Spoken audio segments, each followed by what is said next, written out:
You promised you wouldn't invade our bedroom. How many times do I have to say the same thing? My mother-in-law, Melissa, brazenly entered our sanctuary of a bedroom and took a nap there. This situation is beyond a joke.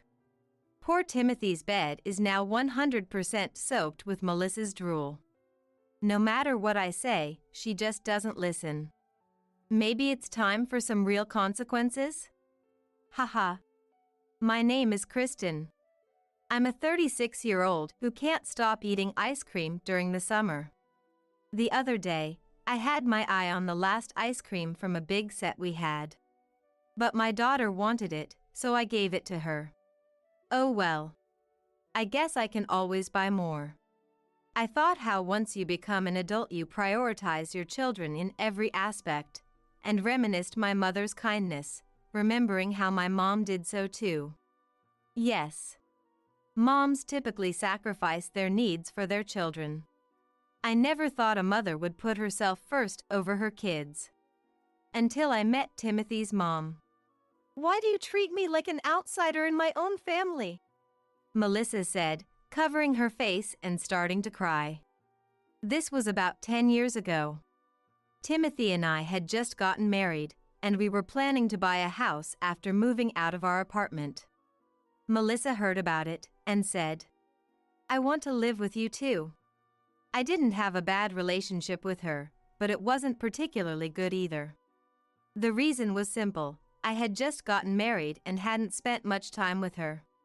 Therefore, I didn't know her well and didn't have any intention of getting too close too quickly. I hoped we could maintain a moderate distance. But when she started crying and demanding to live with us, it wasn't something I could easily ignore. I've been living alone for so long. It's been 10 years since I lost my husband. I thought when you got married, we'd become a family, and I'd finally have someone to live with. Don't you feel sorry for an elderly woman living all alone? Why are you buying a house assuming I'll live alone? Melissa pleaded with tears streaming down her face. However, I couldn't feel sorry for her. Neither Timothy nor I had ever said, we're considering living together. Or, we should live together. Not even once. We never intended to live with her at all. Yet in Melissa's mind, she thinks we'll propose living together. I can understand feeling lonely living alone, but when she so assertively says, living together is only natural, it makes me not want to do it at all. We're trying to get used to being a married couple. If you're here, we wouldn't be able to relax and enjoy our married life. Please, just step back. Timothy said with a heavy sigh. I completely agreed with him on this matter. After all, we just got married, and we want our alone time. But then, you two lived together before you got married. You've already spent 6 months together, that's enough. Let me join you. I was stunned by Melissa's declaration. That's enough. After just 6 months. What kind of logic is that? If we did as Melissa said, she'd end up spending more time with us than we did as a couple. So, does that mean after 6 months with Melissa, it would be okay to kick her out, saying, it's been 6 months, so that's enough? Well, no, it wouldn't. Living together before marriage and after getting married are different. If you're lonely, why not live with Laura and her husband? They invited you to stay with them for Christmas, didn't they? Melissa's face soured. Why are you being so mean? As she replied to Timothy. With all due respect, her mannerisms felt overly cutesy for her age. I realized for the first time that she might be a type of person I find difficult to deal with. Laura's husband Brian hates me. That's why I don't want to live with him, Melissa said, looking away. No, Mom, it's obvious you're the one who dislikes Brian. He's been trying so hard to talk to you, but you don't even make an effort to continue the conversation. That's not true. But it was Brian who suggested living together. Stop saying nonsense and go to them if you're lonely. Ignoring the person who offered first and coming to us is just low. Timothy's reasonable argument left Melissa visibly deflated. I thought she had given up on living with us, but 2 weeks later, an incident occurred. Laura refused to live with me, so please let me live with you. What? Melissa showed up at our apartment without any prior notice, once again pushing for cohabitation. According to her, I told Laura and her husband that I wanted to seriously consider living together. To which Laura responded, "We don't want to live with you." But from what Timothy had heard, Laura and her husband had been open to Melissa living with them. Timothy found this suspicious as well. Should I ask Laura why? He said, reaching for his mobile phone. At that moment, "Stop! Don't do that!" Melissa frantically tried to snatch the phone from Timothy. Both Timothy and I instinctively felt that something felt off. What? Is there something you don't want us to hear? Timothy asked. Melissa didn't answer and just averted her gaze. It's pointless to ask, Timothy said, dialing Laura. Melissa watched the scene with a look of annoyance. Laura? Mom's here right now, yeah, about the living situation. Not wanting Melissa to overhear, Timothy moved to the adjacent room while on the phone, closing the door behind him. Melissa and I were left alone in the room, an awkward silence hanging in the air. Melissa, unable to hide her curiosity, bit her nails while staring at the door Timothy had gone through. After a while, Timothy emerged from the room and immediately blurted out, "What are you doing, Mom?" Melissa, expecting a scolding, looked visibly uneasy. As for me, I was left bewildered, watching the exchange between the two. "What happened?" I asked. "Mom was staying with Laura and her husband for a few days." "What?" "But apparently, in just those few days, she said so much that it drove Brian nearly crazy." "Melissa did?" "Yeah. She complained about how he eats, among other things, and it was so annoying that Laura kicked her out." Hearing this, I was at a loss for words. Of course, Laura would kick out Melissa if her husband was being treated that way. It was a sensible decision. However, Melissa protested. "It wasn't complaining," defending herself. "I was just teaching him that making noise while eating isn't polite," she said. If that's true, then indeed. It might have sounded like nagging, but it was for his own good. But honestly, I never got the impression that Brian ate that way. However, rather than it being an "it isn't bothering at all" situation, it might be a "for those who care, it matters" situation. I think the theory that Melissa is complaining is more likely, but I can't say for sure without seeing the situation. Anyway, I can't live with Laura anymore. Now that I'm really alone, you two will live with me, right? Melissa said, staring at us intently. Timothy replied, "No, I never said we'd live together once you were alone." Looking exasperated. "You were the ones who told me to go to Laura's because she invited me first. Of course, I thought you'd stay with me when I'm alone. It's cruel to make me expect that." Melissa's voice rose, and tears welled up in her eyes. "Oh, not this again," I thought, holding my head in my hands. Timothy, not wanting to argue. "Just go home, it's too much." Trying to simply get rid of her. Melissa, however, got even angrier and dramatically said, "I raised you, and this is how you treat me," covering her face and starting to cry loudly. In the end, Timothy managed to send Melissa away that day. But from then on, Melissa started showing up at our house every day. "Have you decided to live with me yet?" she would ask. Even if we sent her away, she'd call or text, wearing us down emotionally. Knowing she'd be treated coldly by Timothy, she'd visit or call only when he wasn't home, and texted only me. Melissa's persistence caused me so much stress that I developed insomnia. Timothy suggested blocking her texts and calls. But with her knowing where we lived, it was futile. We had to move urgently, but we're still looking for a place for the two of us. With no way to completely reject Melissa, I was at a loss. Until finally, she showed up and wouldn't leave. At first, she'd leave when Timothy came home, but soon she started staying for dinner, then sleeping over, and eventually stopped going home altogether. Why did we allow it to go that far? If it hadn't happened to me, I would have said, "Just kick her out. You're so weak-willed." But in reality, it's extremely difficult to send someone away once they're in your home. Asking her to leave didn't work, and using force to remove an elderly person could cause injury. If she were a criminal, we could call the police, but you can't do that with your mother-in-law. Once she's in the house, it's over.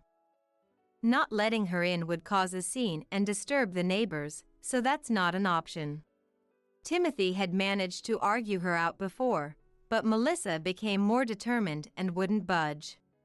So our home was completely invaded by Melissa, and we ended up living with her against our will.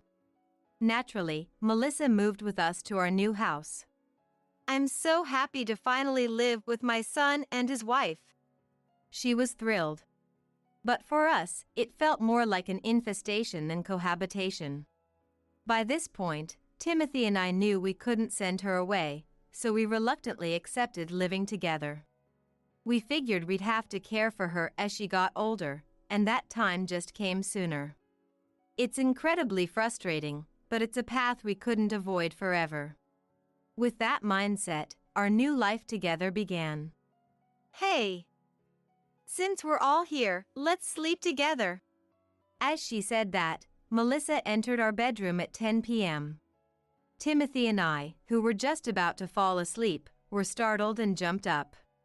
"Hey, please don't come in here." I raised my voice without thinking. "Why? Do you have something to hide if I come into the room?" "No, it's not that."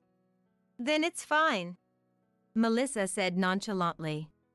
She was carrying her own pillow and sheets. She was really planning to sleep in this room. "Sleeping together is out of the question. At our previous house, we had no choice but to sleep with Mom in the middle. Can't you be a bit more considerate of a newlywed couple?" Timothy yelled angrily. His sleepiness only made his anger more intense than usual. "That's so unfair. Why do you two get to sleep in the same room while I'm all alone in mine? Be grateful you have a room at all. We never planned to live together in the first place." Timothy was right. We hadn't planned on living together, but since it was decided that Melissa would stay with us, we hastily gave her a room to separate her from us. "That's so mean, mean, mean. How can you say such cold things to a family member you're living with? I will definitely sleep in this room." With that declaration, Melissa threw the sheets over her head and began lying down in the corner of the room. She really intended to sleep here. Ugh. Timothy sighed deeply, clearly annoyed. "I'm so tired." "Whatever. I'm going to sleep." "Yeah, good night." Timothy had been working extra hard, taking on more work to afford our new house. He was exhausted and had no energy to deal with Melissa's antics. Though he had a lot to say, he clearly had no desire to engage and fell asleep. From then on, Melissa began sleeping in our room every night.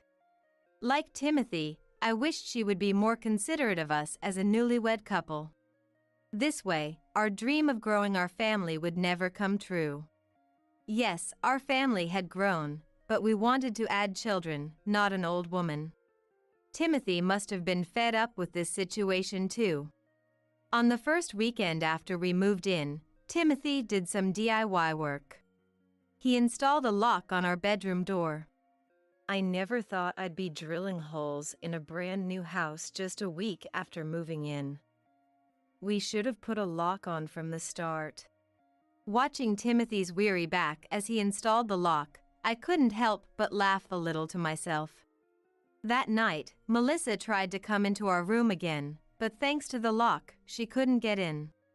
Outside the room, she yelled, "Let me in!" But we ignored her. However, reducing our interaction with her might have been a mistake. Melissa started entering our bedroom during the day as well. This room was not just a bedroom but also our shared space, where I kept my clothes and accessories. "This necklace, my friend really admired it. Can I have it?" Melissa proudly showed me the necklace Timothy had given me for our anniversary. "Wah! It was in the drawer. Why are you wearing it without permission? Give it back." "What's the big deal? It won't hurt to let me have it, right? Come on, give it to me." "No way! Take it off now."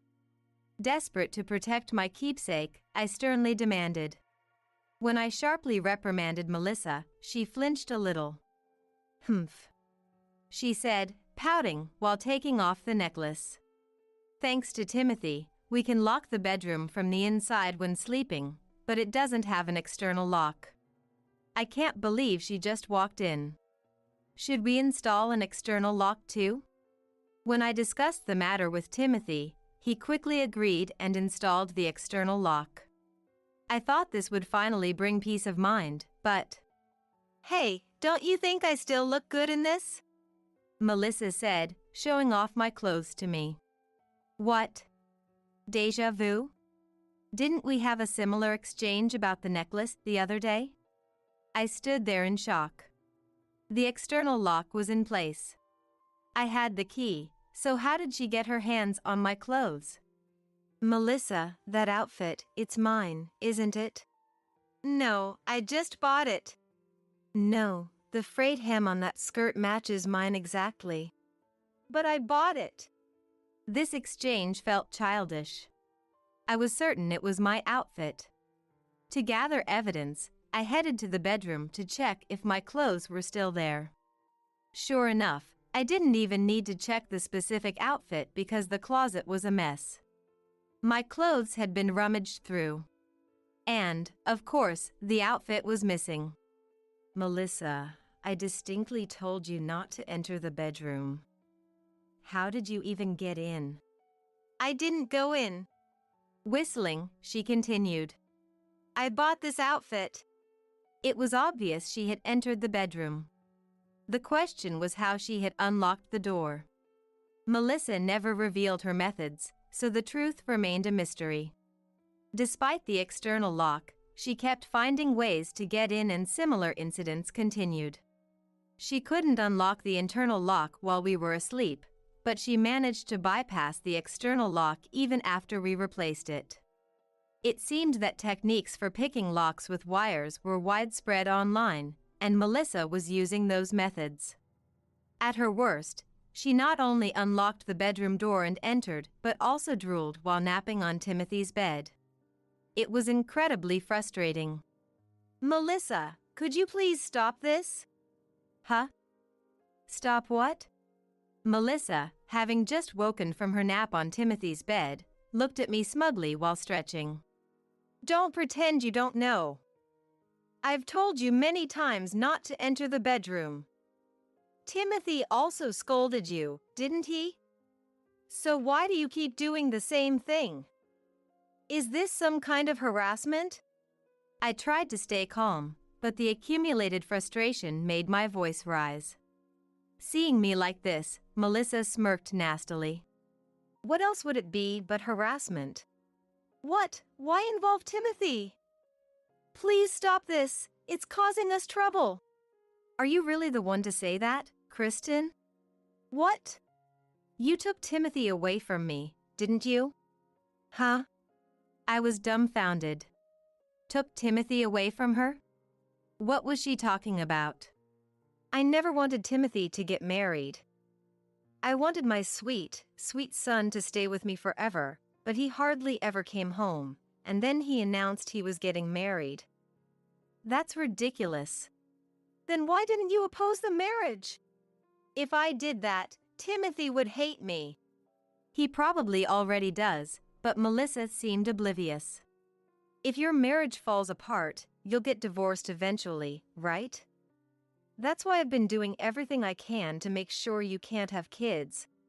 Apparently, Melissa was unable to let go of her son. It made sense why she always interrupted us when my husband and I were alone. You find me annoying, don't you? But I'll keep sticking around, keep coming into your room. Until you divorce. If you hate it, just get divorced. Melissa said with a sly smile. It was a grin that seemed confident in her victory. So infuriating. At that moment, I vowed to myself, I'll definitely outsmart Melissa. When Timothy heard about that day, stay out of the room. If you come in again, we're cutting ties. He yelled at Melissa. Melissa looked humbled by Timothy's anger and said, I won't do it again. But, knowing Melissa, she would definitely try to come into our bedroom to harass me. That would be the end for her. One day, as I came back from shopping, I heard Melissa's voice coming from our bedroom. Beep. An intense electronic sound echoed. Hearing that, I couldn't help but feel my lips curl into a smile. Got you. No. Stop it. There was a loud crash and clatter. Huh? I didn't think I set up anything that would make such a big noise, just as I was thinking that. Kristen! Turn it off! Run! Water! Hurry! I had no idea what she was saying. I stood there blankly when Melissa, who had fallen down the stairs in her panic, get me outside now! Crawled towards me and screamed. At that moment, there was a loud boom from the bedroom, and the smell of something burning wafted through the air. Oh no? Something unexpected is happening. Realizing the danger, I decided to get Melissa out of there and fled outside. Call the police! Fire department! Melissa shouted. I had no idea what was going on. But it seemed our house was on fire. Through the bedroom window, I could see red flames flickering. As Melissa suggested, I called the fire department and police, and then something shocking came to light. Actually, that day, to scare Melissa, who kept sneaking into the room, I set up a trap that would trigger an alarm when the door was opened.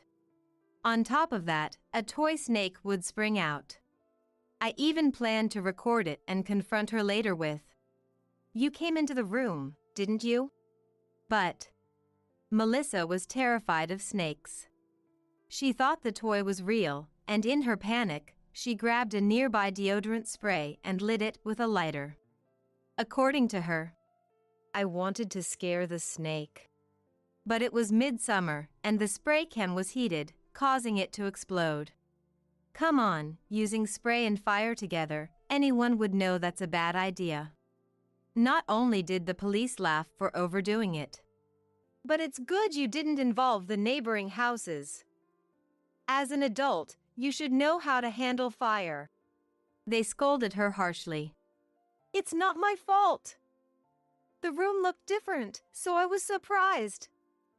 I'm not to blame. Yes, it's all Kristen's fault.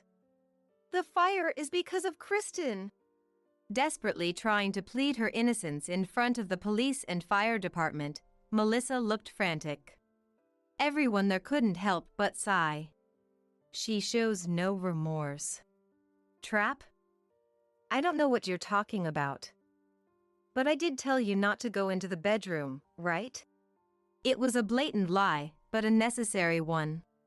Melissa didn't seem to realize I was subtly changing the subject and looked pale at my remark. Timothy also said there wouldn't be a next time, but you went into the room, didn't you? Well, that's... And now you've even caused a fire in our new house. What are we supposed to do about this? As I was demanding an explanation, Timothy rushed over, just coming home from work. I heard a commotion and realized it was at our place, Timothy said. Melissa managed to set the house on fire. What? Melissa trembled as she listened to the exchange between Timothy and me. Mom, you've already caused us so much trouble, and now you've started a fire? It's not what you think. It was an accident. You snuck into our bedroom and accidentally set a deodorant spray on fire, didn't you? Melissa fell silent at my words. Timothy, exasperated. That's not an accident. That's negligence, said. The police standing nearby nodded in agreement. What's going on here? You forced yourself into our lives, and now you've burned down the new house I worked so hard to buy? No, Timothy. Mom just wanted to be with you because she cares about you. You're causing nothing but trouble. Timothy's harsh rejection twisted Melissa's face in agony. You don't have to be so mean, Melissa sobbed. I'm the one who should be crying. Do you have any idea how many extra hours I worked to save up for this house? Please, be nicer to me, wah. Stop that disgusting crying. No matter how much you cry, I will never forgive you for this. I'm sorry. Apologies won't bring the house back. If you have the time to apologize, get a job and pay me back. Melissa, who intended to annoy me, had ended up causing the greatest annoyance to her beloved son. Melissa's sobs grew more genuine, contrasting her usual fake tears. But Timothy looked even closer to tears than Melissa did. No wonder, since he had been working tirelessly day and night. I can't take it anymore. I want my house back, Timothy said, crouching down with his head in his hands. I'm so sorry, Timothy, truly. I'll apologize for the rest of my life. I don't need your apologies. I don't even want to see your face. Just go away, Mom. With that, Timothy made a dismissive gesture towards Melissa.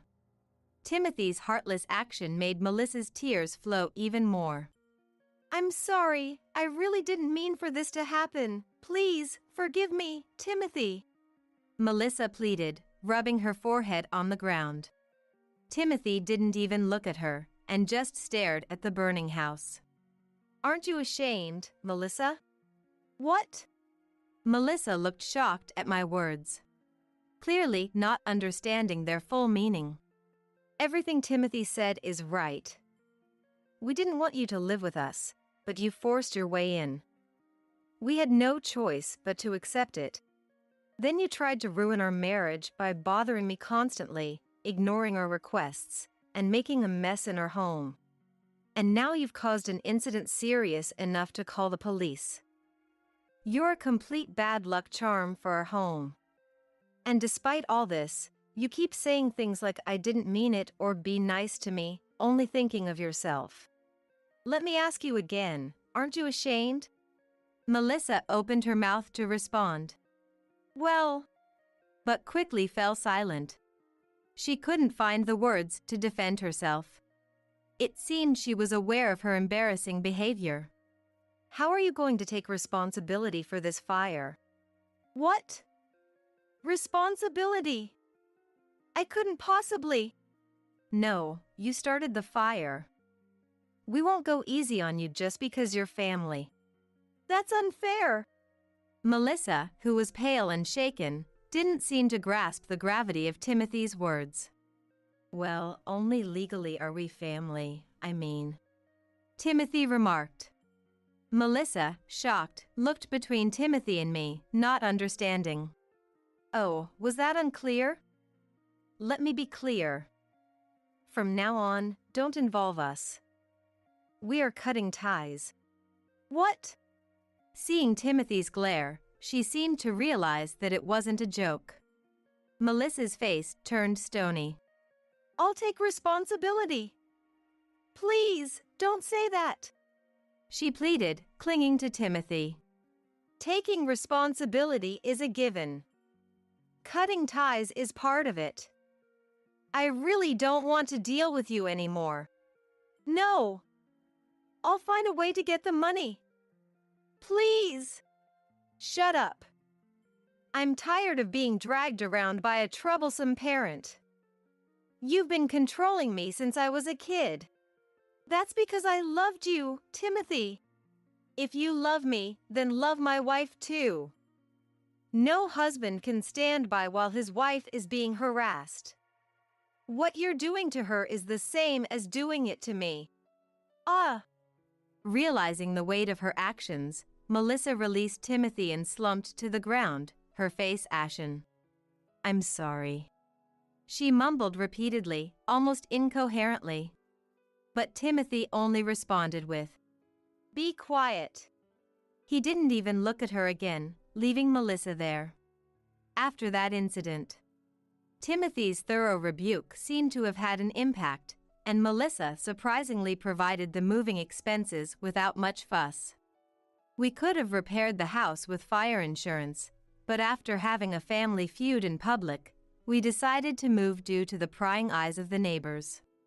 Besides, Melissa knew the location of the house. To completely sever ties, we decided to move to another house without giving Melissa our new address. Melissa, who had sold her own house when she moved in with us, naturally lost her place to live when we gave up the burned new house. Seeking a place to stay, she apologized to Laura and her husband and asked to live with them. But hearing about the feud between us and Melissa, we're not dumb enough to let you move in after hearing all that, Laura said. Laura's refusal was expected, given her previous issues with Melissa. According to Laura, with nowhere else to go, Melissa started working at a live-in job at a hotel.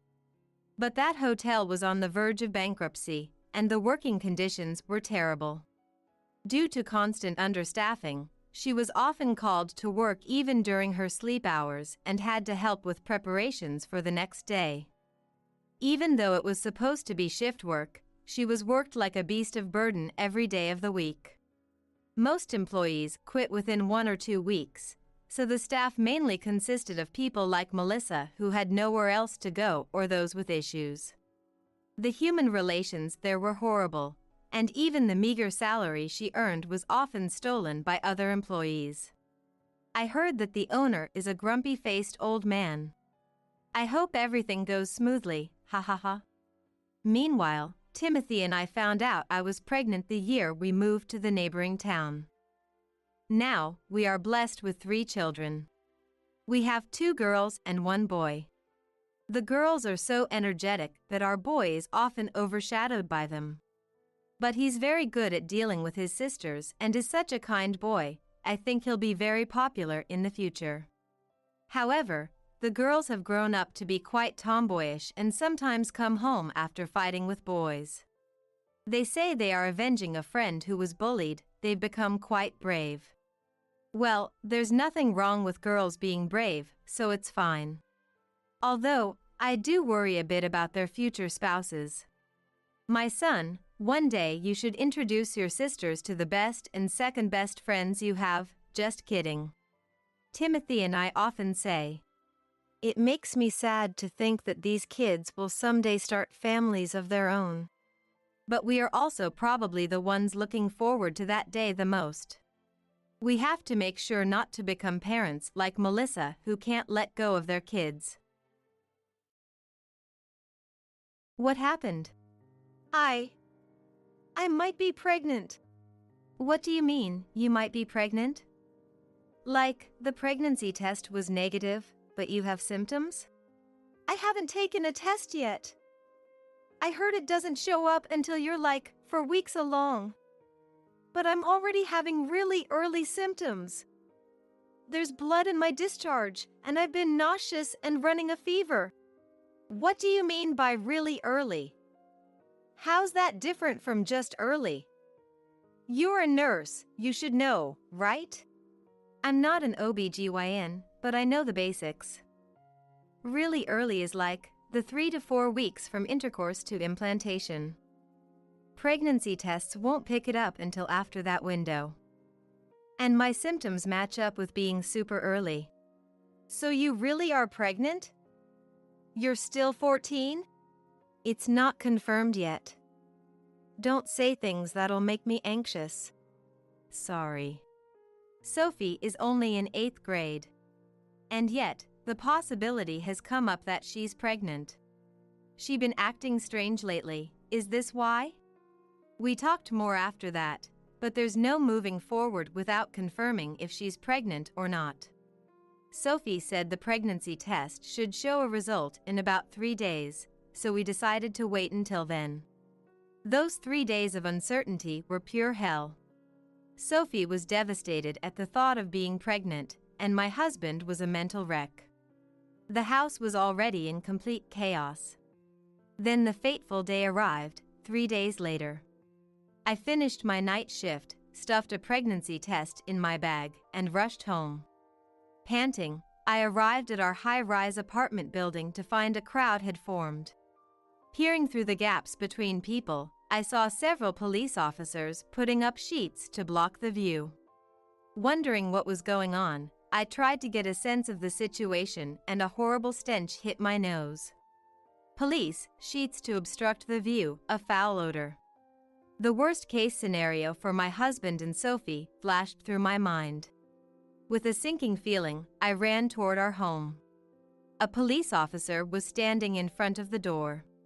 "You're the lady of the house? We need to talk. Brace yourself for this." Huh? Hearing what he had to say, my despair gave way to burning rage. I'll be sure to direct this anger at exactly the right person. I'm a 44-year-old nurse. My husband Richard runs a small IT company. We don't make a huge income, but it's enough to live on a lower floor of a luxury apartment building. Our daughter Sophie is in 8th grade and slowly preparing for her high school entrance exams. She studies hard, so I'm not too worried. But it took a lot for Sophie to be able to focus on her studies like this. The reason for that is her sister Brittany, who's 2 years older. Brittany has disliked me ever since we were kids. I became acutely aware of that around early elementary school. Dad and Mom totally in you. It must be nice being the younger one. I'm so jealous. I don't think I'm being spoiled. Yeah, right. Didn't you just get a bunch of new school supplies the other day? That's because my pencil case broke and my pens ran out of ink.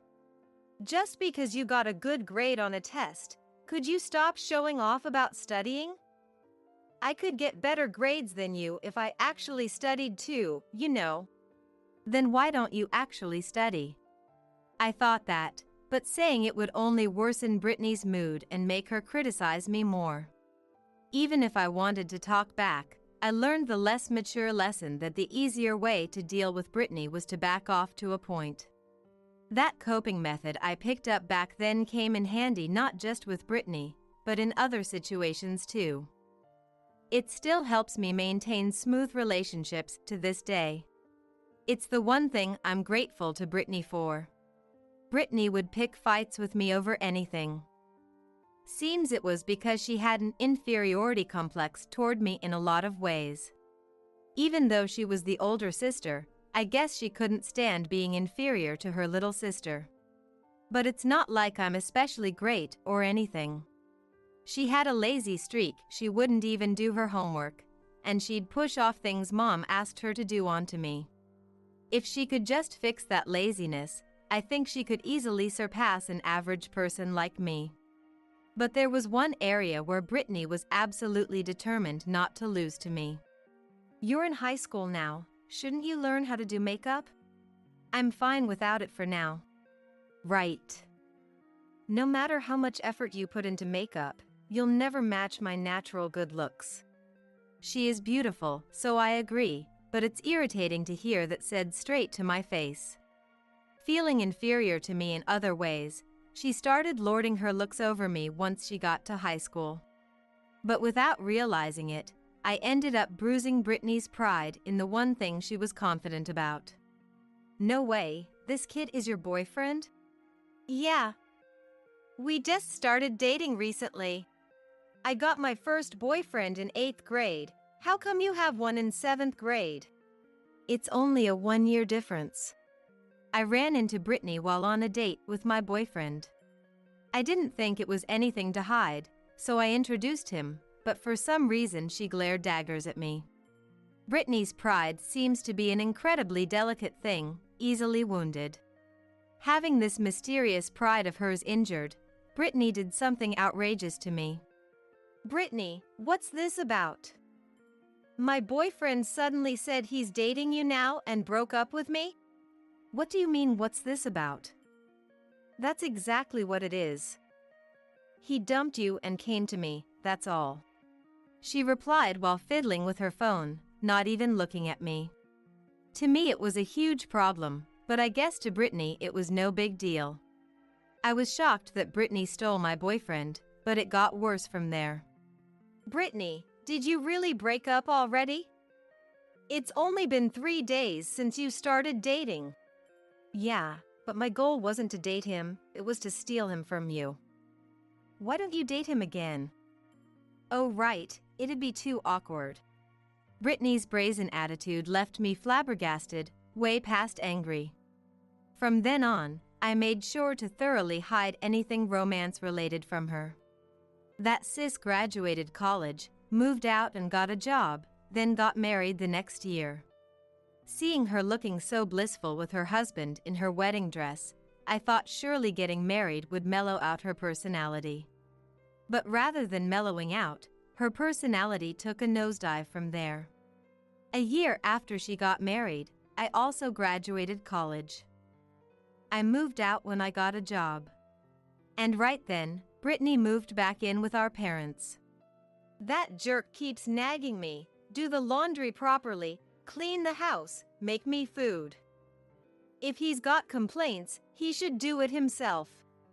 Didn't you quit your job to be a housewife when you got married?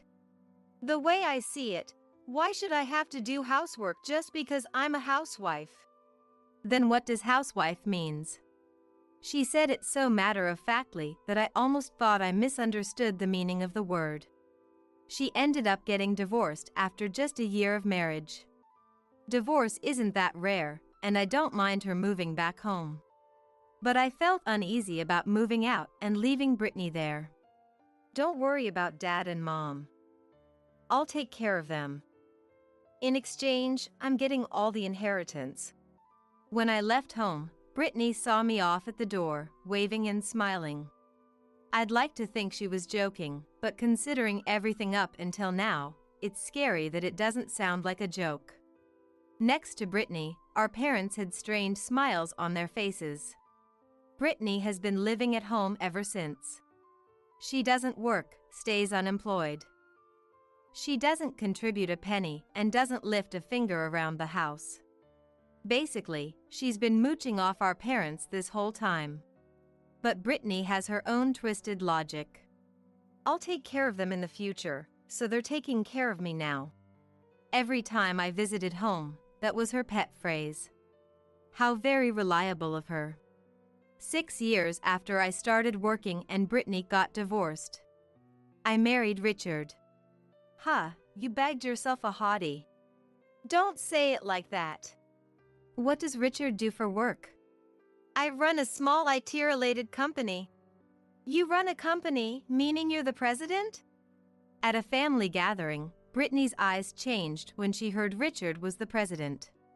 It's not like I intended to hide it since it would come out eventually, but I had a feeling nothing good would come from Brittany knowing Richard was the president. So I tried not to mention it, but Brittany finally found out. Sure enough, Brittany made her move. Hey, I got a minute? What's up?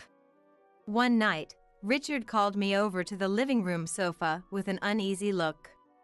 As I sat down on the sofa, Richard showed me his phone's line messages. "What's this about?" I've been trying to avoid her tactfully so it doesn't hurt our family relationship, but she won't back off. She even ambushed me near my office the other day. Told me to get in her car so she could drive me home. So did you get in the car?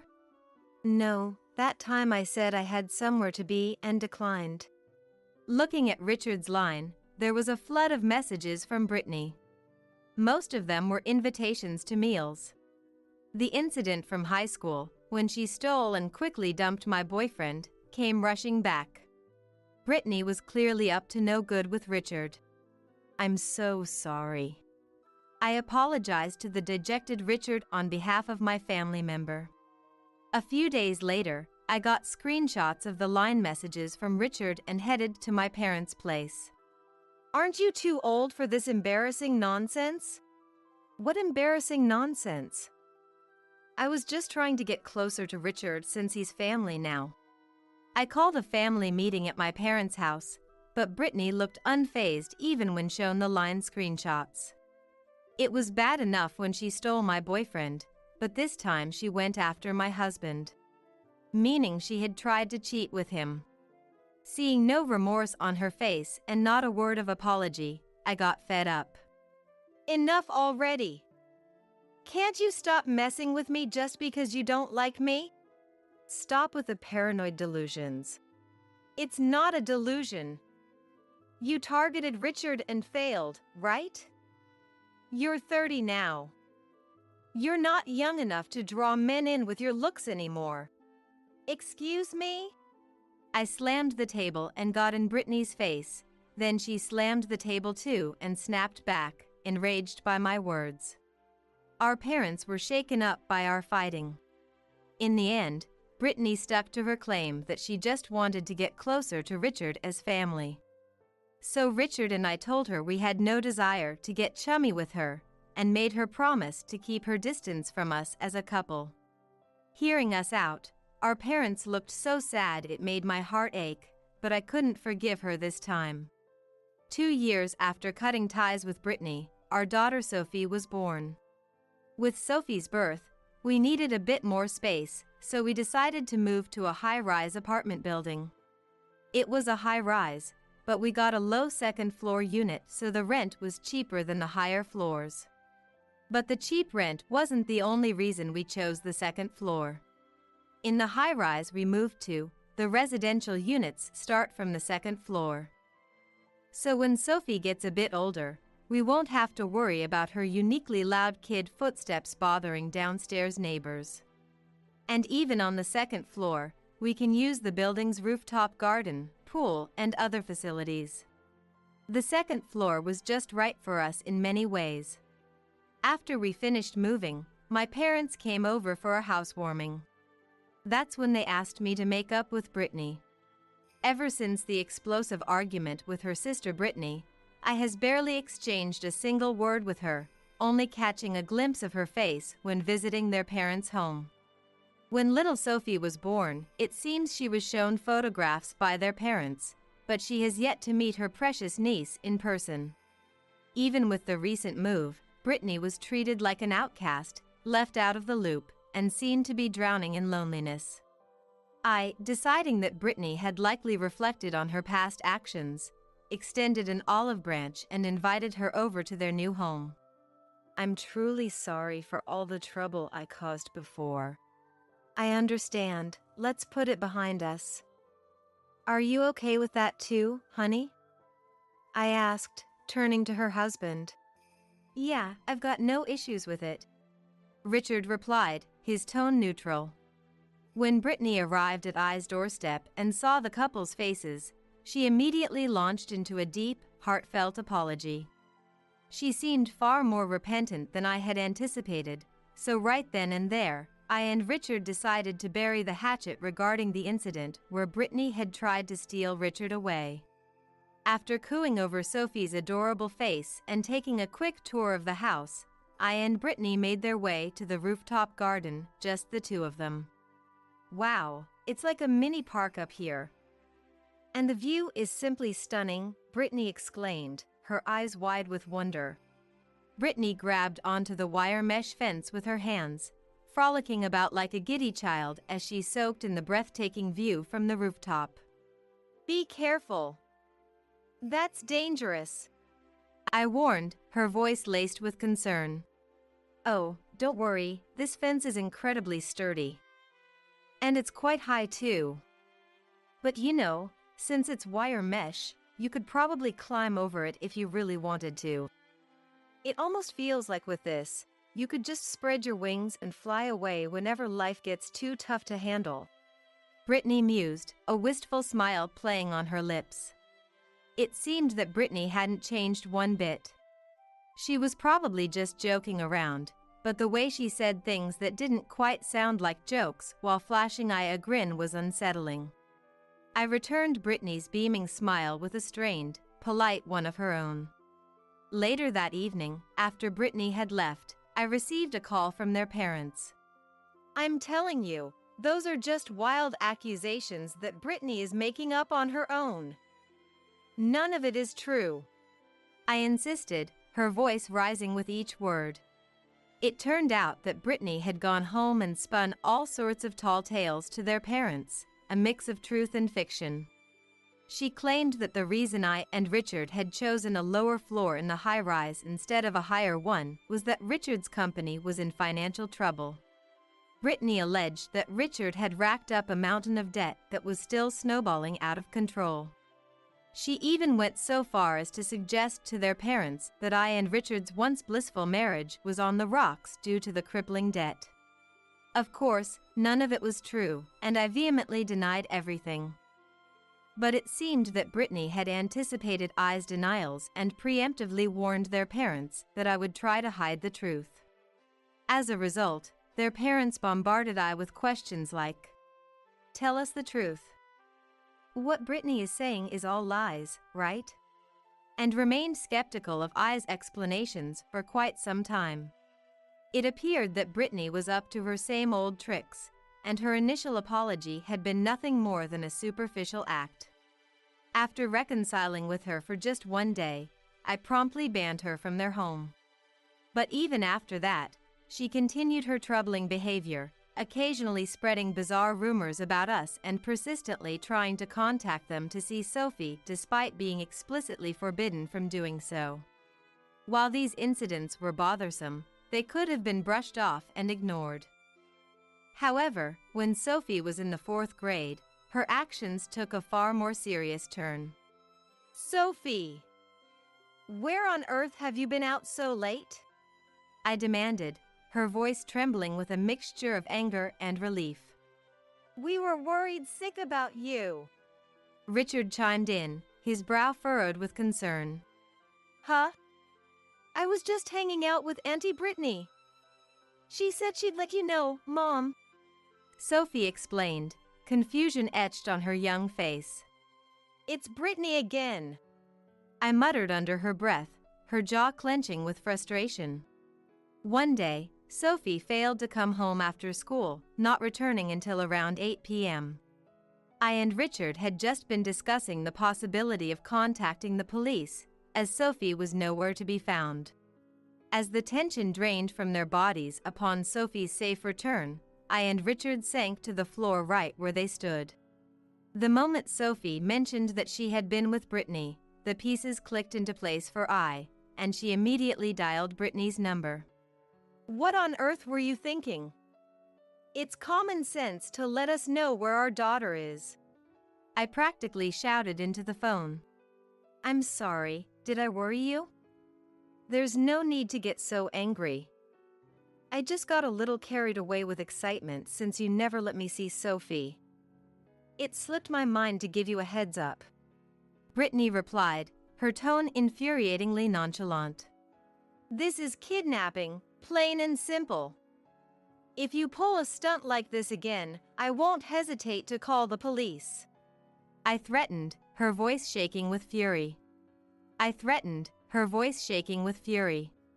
Kidnapping? That's a bit extreme, don't you think? We're family, after all.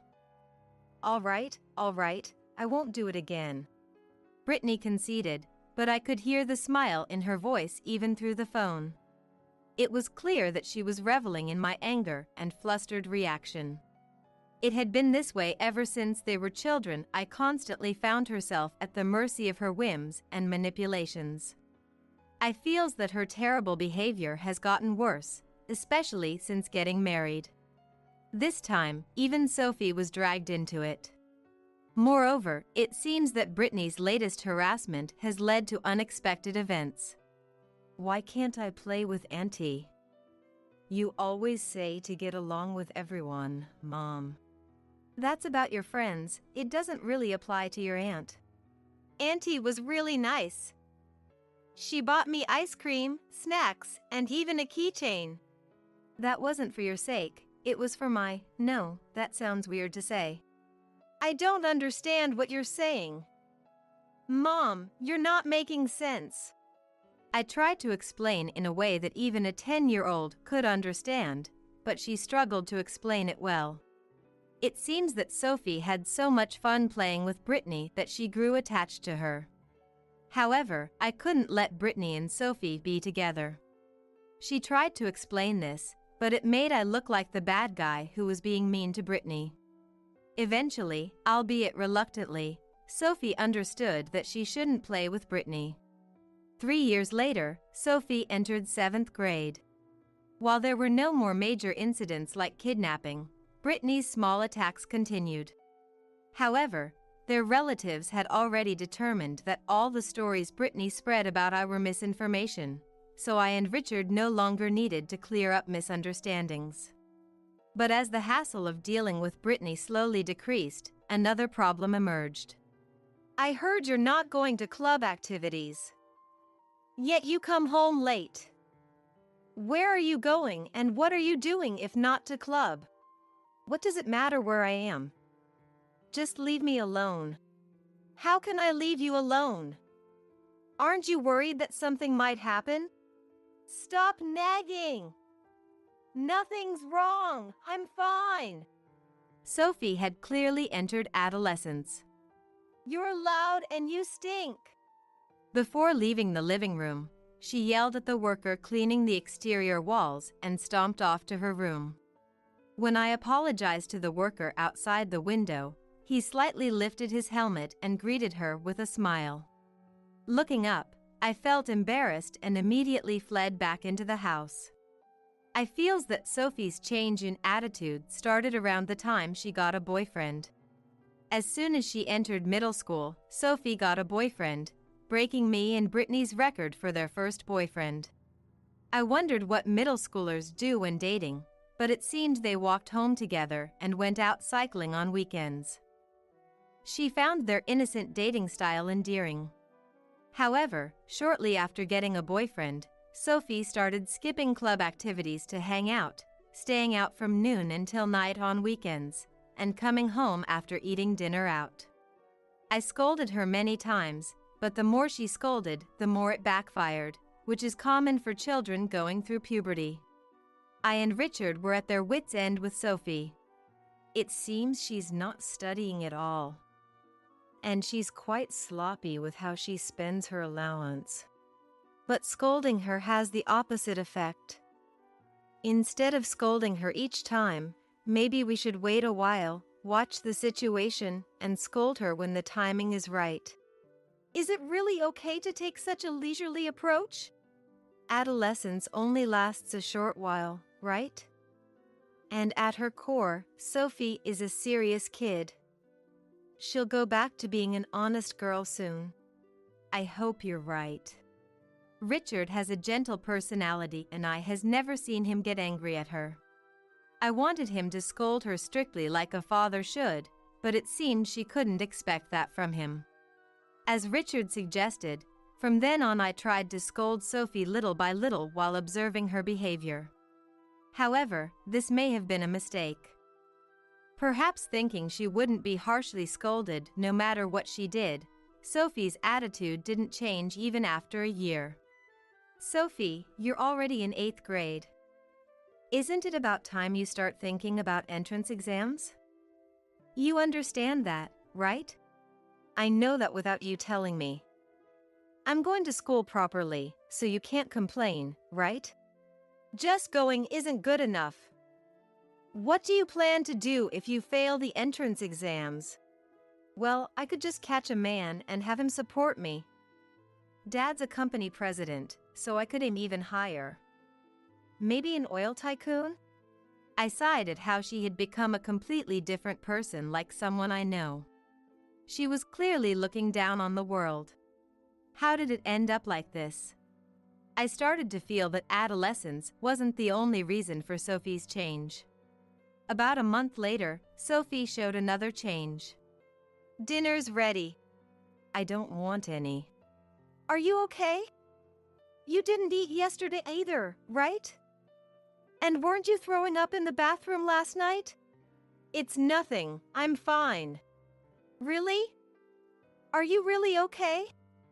Should we go to the hospital tomorrow? Want me to make some soup? I said I'm fine. Sophie knocked the dinner laid out on the table off with her arm. With a loud crash, the floor was instantly covered in food and broken dishware. Sophie glared at I, her hands on the table. I looked back at Sophie's face with a sad expression, meeting her glare. I and Sophie's eyes remained locked for a few seconds in silence. The sound of a newspaper being folded could be heard from the next room, and Richard came over with a relaxed gait. I thought Richard would calmly scold Sophie while observing her behavior as usual, but he suddenly yelled at Sophie. Enough already!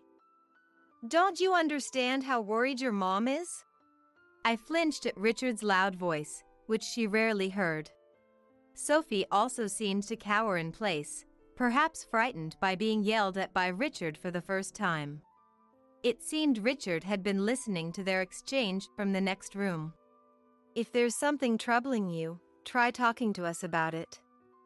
Your mom and I are on your side no matter what. I just don't know what to do anymore. Richard's tone changed completely from when he yelled, speaking to Sophie with his usual gentle voice. Something seemed to snap inside Sophie, and she started to cry. I and the others moved from the dining room to the living room and had Sophie sit on the sofa to hear her out. What happened? I might be pregnant. I and Richard silently looked at each other. The unexpected words that came out of Sophie's mouth clearly had Richard shaken up too. However, now was not the time to get flustered. First, I want to confirm, have you done that kind of thing before, Sophie? Sophie nodded silently. With your boyfriend? Sophie nodded silently again. I had a few more questions about the act itself, but any more might be too much for Richard to handle mentally. I hadn't checked Richard's expression, but she could imagine it was probably quite a sight. What do you mean you might be pregnant? Like, you took a pregnancy test and it was negative, but you have pregnancy symptoms? I haven't tried a pregnancy test yet. Those don't show a reaction until around 4 weeks into the pregnancy, right? But I already have very early symptoms. There's blood mixed in with my discharge. I have nausea. My body temperature is high. What do you mean by very early? How is that different from just early? You're a nurse, so you should know, right?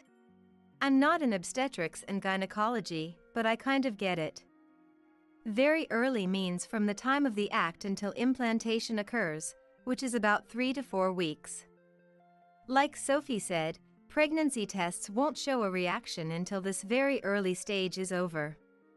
Her symptoms match those of the very early stage too. So Sophie really is pregnant? You still 14. It's not confirmed yet. Don't say things that will make Sophie anxious. Sorry. Sophie, who had just calmed down, was on the verge of tears again.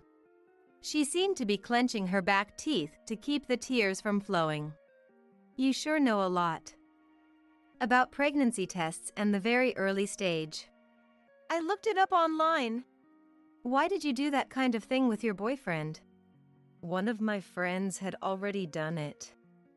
When I asked about it, everyone said they wanted to experience it soon too, and it turned into a competition of sorts to see who would do it next.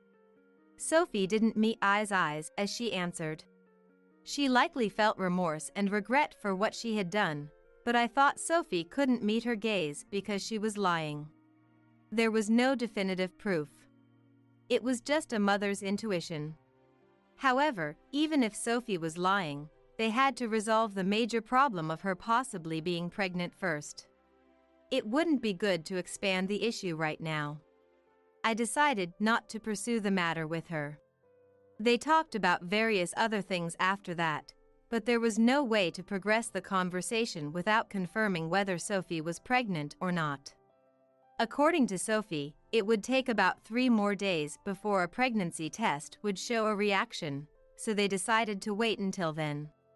Those 3 days of uncertainty were hell itself. The next day, Sophie became too anxious to go to school. They told the school she had a cold. Today was Friday, tomorrow was Saturday, and there was no school, and the day after that would be the fateful 3rd day. I prayed that the pregnancy test would be negative on Sunday and things would go back to normal on Monday. As for Richard, he went to work.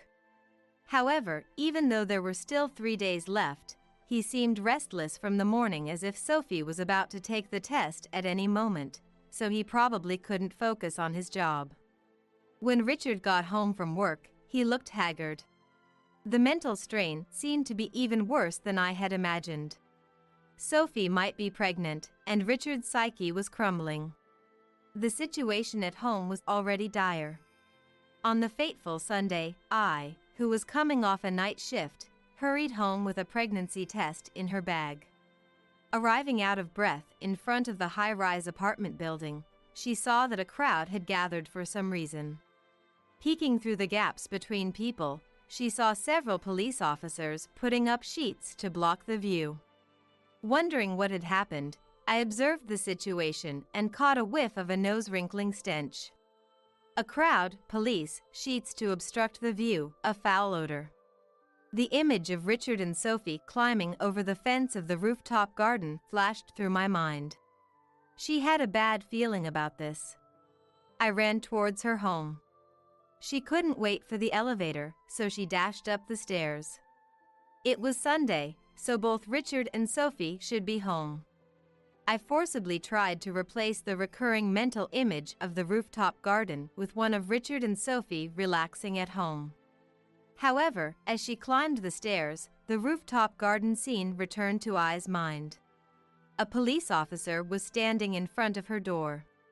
Despite having run the whole way, I approached her own home with slow, measured steps. Her pace gradually slowed until despair stopped I's feet in their tracks before she could reach the door. The officer, noticing I, walked over to her. "Are you a resident of this home? I have something to tell you. Brace yourself for what you're about to hear." "What?" Upon hearing what the officer had to say, I's despair vanished and was replaced by fury. She would be sure to direct this anger at the person who rightly deserved it. I first entered her home to drop off her things, then headed back out to the front of the high-rise. The crowd still hadn't dispersed. I looked around and spotted a certain individual in the crowd, grabbing them by the arm. "Whoa! You scared me." "Oh, it's you. Don't frighten me like that. Hey, come to my place for a sec." "What? Really? I thought I was banned from your house." "Never mind that. Just hurry up and come with me." "Wait a sec. Don't pull on me like that." I yanked Brittany's arm and forcibly dragged her back to the apartment, sat her down on the sofa, and then collapsed onto the floor herself. "What's going on? Did something happen? Does it have to do with the police out front?" "Yes, it does. Not only that, but you're involved, Brittany." "I'm involved? What do you mean? Brace yourself and listen. About what's happening out front. Richard and Sophie jumped from the rooftop garden. The two of them climbed over the fence together. What? No way, you're trying to trick me, aren't you? I'm not falling for that. Brittany, this is the truth. There were police gathered, sheets blocking the view, and a foul smell, right? You mean it's really true? I understand that it's hard to believe. I felt the same way when I got back from my night shift and heard it from the police. But unfortunately, it's true. You see, Sophie said she might be pregnant. After that, things at home were a mess, with Sophie shutting herself in and Richard having a mental breakdown. They must have reached their limit. Yesterday evening after I left for work, sometime during the night. No one noticed all night, so the two of them were left outside like that until morning. Then they were discovered when morning came. As she listened to I's story, her face grew paler and paler. It wasn't just the shock of hearing that her relatives had done such a thing. The root cause of Richard and Sophie ending up like this lay with Brittany. Brittany, why were you near our apartment building? Oh, I have a friend who lives nearby. I was planning to go to her place today, but I saw the crowd gathering and went to check it out. Brittany, I just explained what happened to them. Now's not the time for lies. What? I took out a smartphone, opened a social media app, and placed it on the table. It was Sophie's phone. The screen showed her correspondence with Brittany. It looks like you'd been secretly meeting with Sophie and giving her allowance money since she started middle school. You usually met on Sundays. So you came here today to see Sophie too, right? I apologize for meeting her in secret. But is it really so wrong for me to see Sophie? That's not the point, is it? Tell me why you were giving Sophie money. Brittany's gaze shifted to Sophie's smartphone and she fell silent for a moment. But after a few seconds, she turned to I with a pained expression. Looking I in the eye, she finally began to tell the truth. No good comes from kids having money, right? The same goes for adults. So I was giving Sophie an allowance of about $100 a month. I figured that would make her become depraved and less diligent, which would trouble you. I also took the chance to badmouth you while I was at it. So Sophie's change in attitude since starting middle school was because of the money you were giving her. Did you know about the pregnancy? I did. I encouraged her, telling her she could gain the upper hand on her friends by losing her virginity. I told her lots of things, like how there are other middle school girls who have sex for the first time, and how you had your first time with a teacher back in middle school. Why did you have to make it about me? I didn't do anything like that in middle school. You took every chance you could to speak ill of me. And Sophie, swayed by your words, went and had her first sexual experience. That's right. Afterwards, I met up with Sophie, touched her body, and lied that her temperature was high and she might be in the very early stages of pregnancy. I kept feeding her more information and fueled her anxiety, telling her she might be pregnant. Then it was like she had a phantom pregnancy and actually started showing very early symptoms. Even though I had taught her to use protection when she had sex for the first time, so she shouldn't actually be pregnant. Kids sure are naive and cute, aren't they? But if she took a test, she'd find out right away that she's not pregnant, right? It takes about 3 to 4 weeks before a pregnancy test will show a reaction, doesn't it?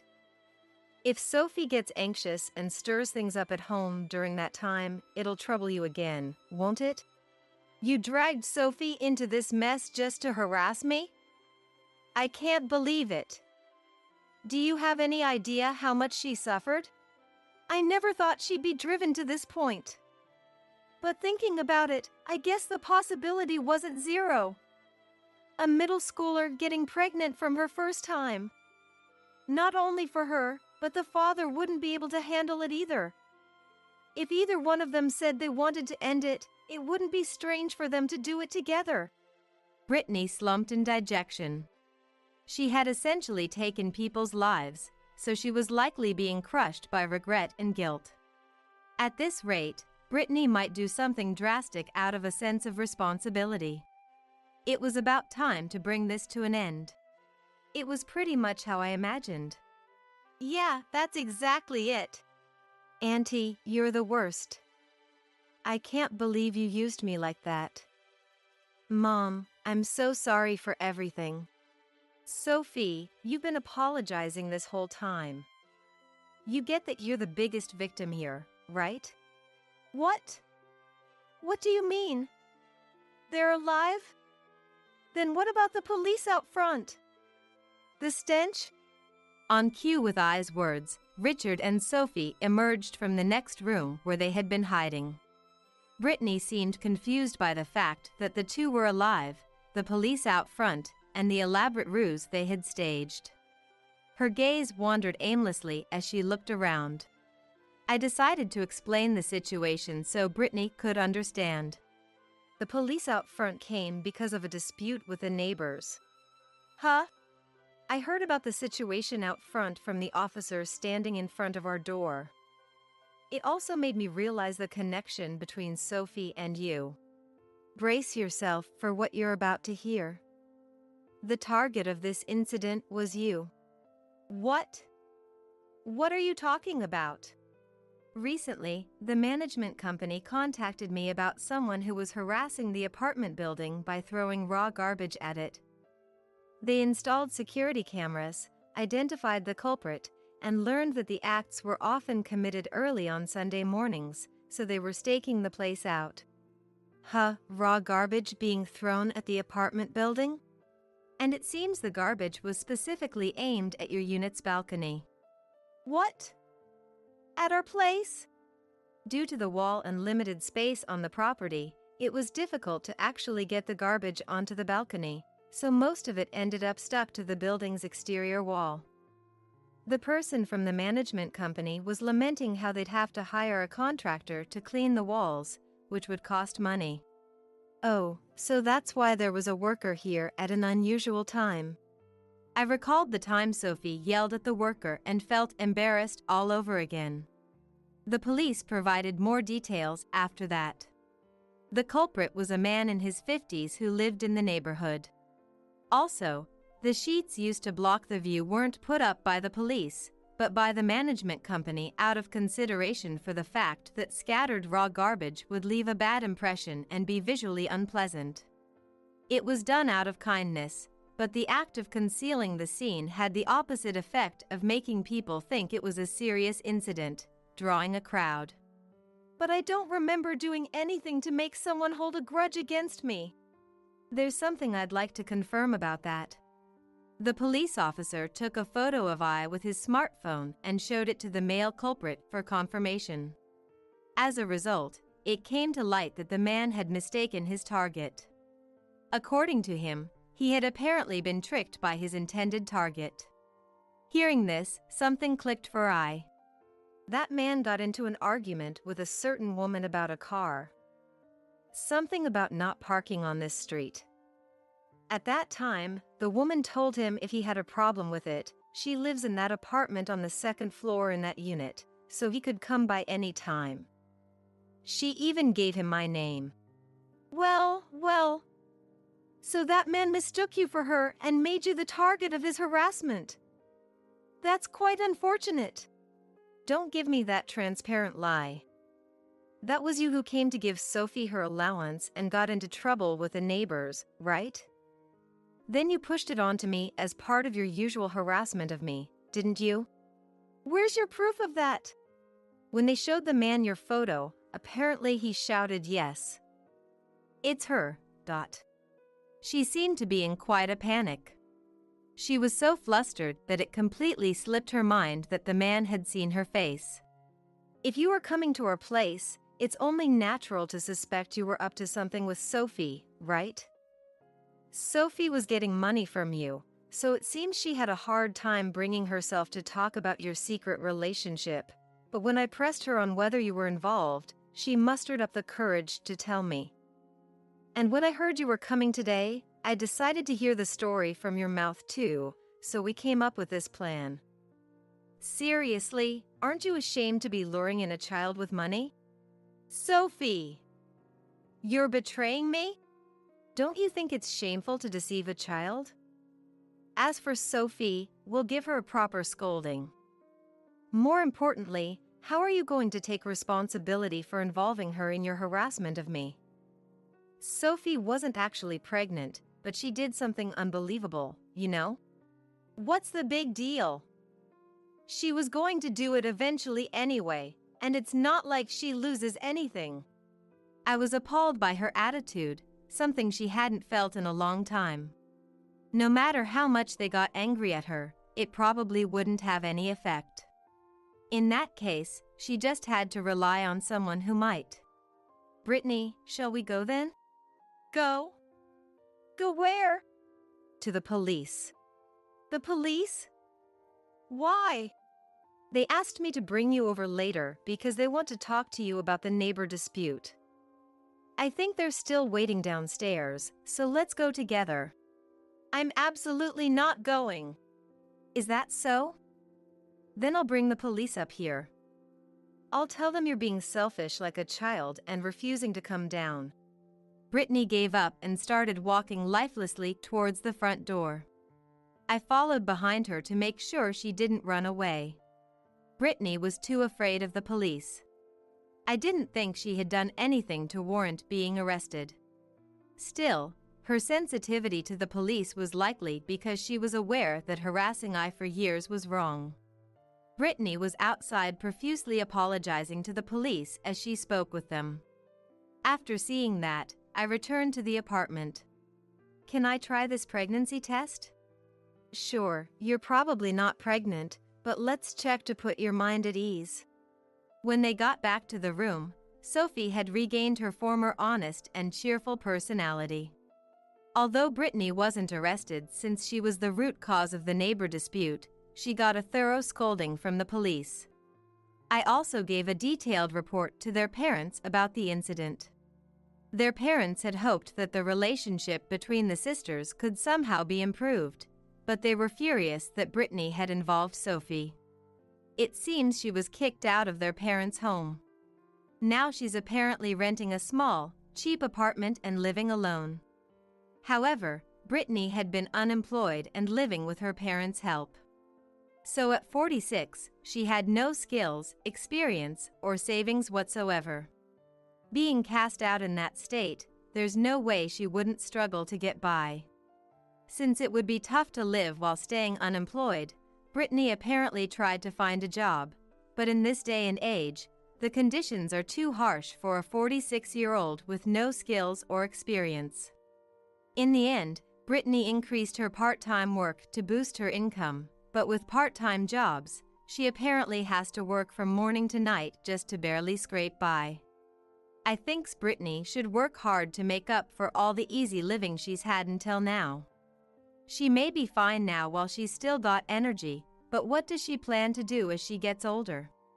Well, neither I nor their parents have any intention of helping Brittany no matter what happens to her, so she'll have to figure it out herself. With this, Brittany no longer had the leeway to mess with I, and peace returned to I's life. Even though Sophie had been used by Brittany, she reflected on her disorderly lifestyle and cold attitude towards her parents. I and Richard returned the money Sophie had received from Brittany, but Sophie says she'll work part-time in high school to pay it back. It's about $1,000, which isn't an amount that can't be repaid with a high school part-time job. I doesn't mind if Sophie doesn't pay it back, but she did promise to have Sophie return the money as a way of drawing a line under the matter. Sophie is now working diligently on her studies to prepare for her high school entrance exams. To focus on studying, it seems she even broke up with her boyfriend. Both I and Richard are reflecting on this incident. They should have protected her better. We are both more determined than ever to fulfill their roles as parents. Ah, feels so refreshing. Revived. Ensley, my sister-in-law, as if it were the most natural thing in the world, came over to our place and sprawled out on the air-conditioned living room sofa, as usual. My daughter Mirinda, who was doing her homework, frowned in annoyance. Let's see, haven't finished your summer project yet, have you? Ensley peered over at the summer plan. I remember those days. With summer projects, you never really know what to do, right? In that regard, Mirinda, I'm kinda envious of you. What do you mean? Mirinda asked, puzzled. Well, not many kids are born with such an interesting face like you. How about you compile something about that challenge of yours? LOL. It'd be easy, right? Mirinda was born with a rare condition called cleft lip and palate, which resulted in splits in her upper lip and palate. She had undergone numerous surgeries over the years, but more than anything, it was the stares from others that hurt her the most. The condition made her face asymmetrical from her mouth to her nose, and the ignorant stares were painfully sharp. Why am I the only one like this? Mirinda had tearfully asked before. I couldn't stay silent at Ensley's incredibly insensitive remark. Ensley. Even if we're family, there are things you should and shouldn't say. I was just stating the facts. If she compiles something about her interesting condition, everyone will be pleased, won't they? Ensley is laughing, saying Mirinda's condition is interesting. Without knowing how much pain and struggle Mirinda and we have gone through. Don't worry about what she says, Mirinda. I grabbed Ensley's arm, ready to forcefully drag her out of the house. That's when Mirinda stood up slowly, smiling, and said, Don't worry, Mom, I've decided. My name is Eleanor. I live with my elementary school-aged daughter Mirinda. My husband Dennis is a good husband and father, but he's away on work assignment. I'm home, Mom. I'll go wash my hands, then I'll help with chopping the vegetables. Saying this, Mirinda took off her mask. Nowadays, everyone wears masks when going out due to the pandemic. But Mirinda has been wearing a mask in front of anyone other than family since she was young. She must still feel resistance to showing her bare face. Mirinda was born with a condition called cleft lip and palate, which is not commonly known. It's a congenital condition where the upper lip and palate are split, occurring in about 1 in 1,000 births in the United States. Seeing our child for the first time, my husband and I were shocked but also vowed to protect her no matter what. Cleft lip and palate requires several surgeries, and Mirinda's first surgery was just 2 months after she was born. Though the surgery closed her mouth, it didn't completely correct the distortion in her mouth and nose. Most people don't know much about this condition, which made me worried about how Mirinda would be perceived as she grew up. There would surely be times when Mirinda would get hurt. Still, Dennis and I discussed letting Mirinda live like any other child, attending school and going to amusement parks just like her peers. The days of hospital visits must have been painful for young Mirinda, who usually doesn't complain much. Mirinda would become anxious before surgery, saying, Mom. There must have been unspeakable anxiety clinging to her. She wouldn't let go of my hand until she fell asleep. As an elementary student, Mirinda would come home and share various school events with laughter. Today, Gerald and my class mimicked the teacher, and it was so funny. During lunch, we played rock, paper, scissors to see who gets the dessert of the kid who was absent, and Caitlin won. Over the last long weekend, Tyrone from the next class went on a vacation with his family. But their dad got lost while driving, and it was a huge mess. Mirinda would tell fun stories at dinner every day, but I noticed something off. None of the stories Mirinda told included herself. Mirinda always just tells me about things others have said or done. She never mentions doing anything with a friend herself. Despite a bad feeling, I lacked the courage to directly ask her about it. One day in second grade, Mirinda came home crying. "What's wrong? What happened?" Seeing Mirinda cry, except before surgeries, surprised me. Mirinda was silent, looking frustrated, but then she couldn't hold back anymore and started crying louder. "It's okay, you can cry all you want." I hugged my daughter tightly. After calming down, Mirinda said, "You know, Mom," and shared feelings she had kept to herself. Even though Mirinda wears a mask to school to hide her mouth and nose's distortions, she has to remove it during lunchtime. The first time they ate together, a boy sitting across from her pointed and laughed, saying, "Your face looks weird." That started it, and other kids gathered around, saying, "Really? That's funny," expressing their thoughts aloud. The teacher quickly scolded everyone, "Back to your seats," settling the situation. But from that day, Mirinda felt ostracized, unable to join any friend's circle. She had been enduring this for over a year. "Why did you keep silent until now?" "Because, Mom and Dad, you always have it tough because of my condition, right? Surgeries cost a lot of money, and you have to go back and forth between the hospital and home for me. Mirinda, for US." Knowing Mirinda was considerate of us made me feel inadequate as a parent. Why am I the only one like this? Tears fell again from Mirinda's eyes after she finished speaking. "I'm sorry, Mirinda. Despite being blameless, she's had a hard time at school. Not just school. Mirinda might continue to be seen strangely by others because of her condition." I blamed myself, feeling responsible for her suffering.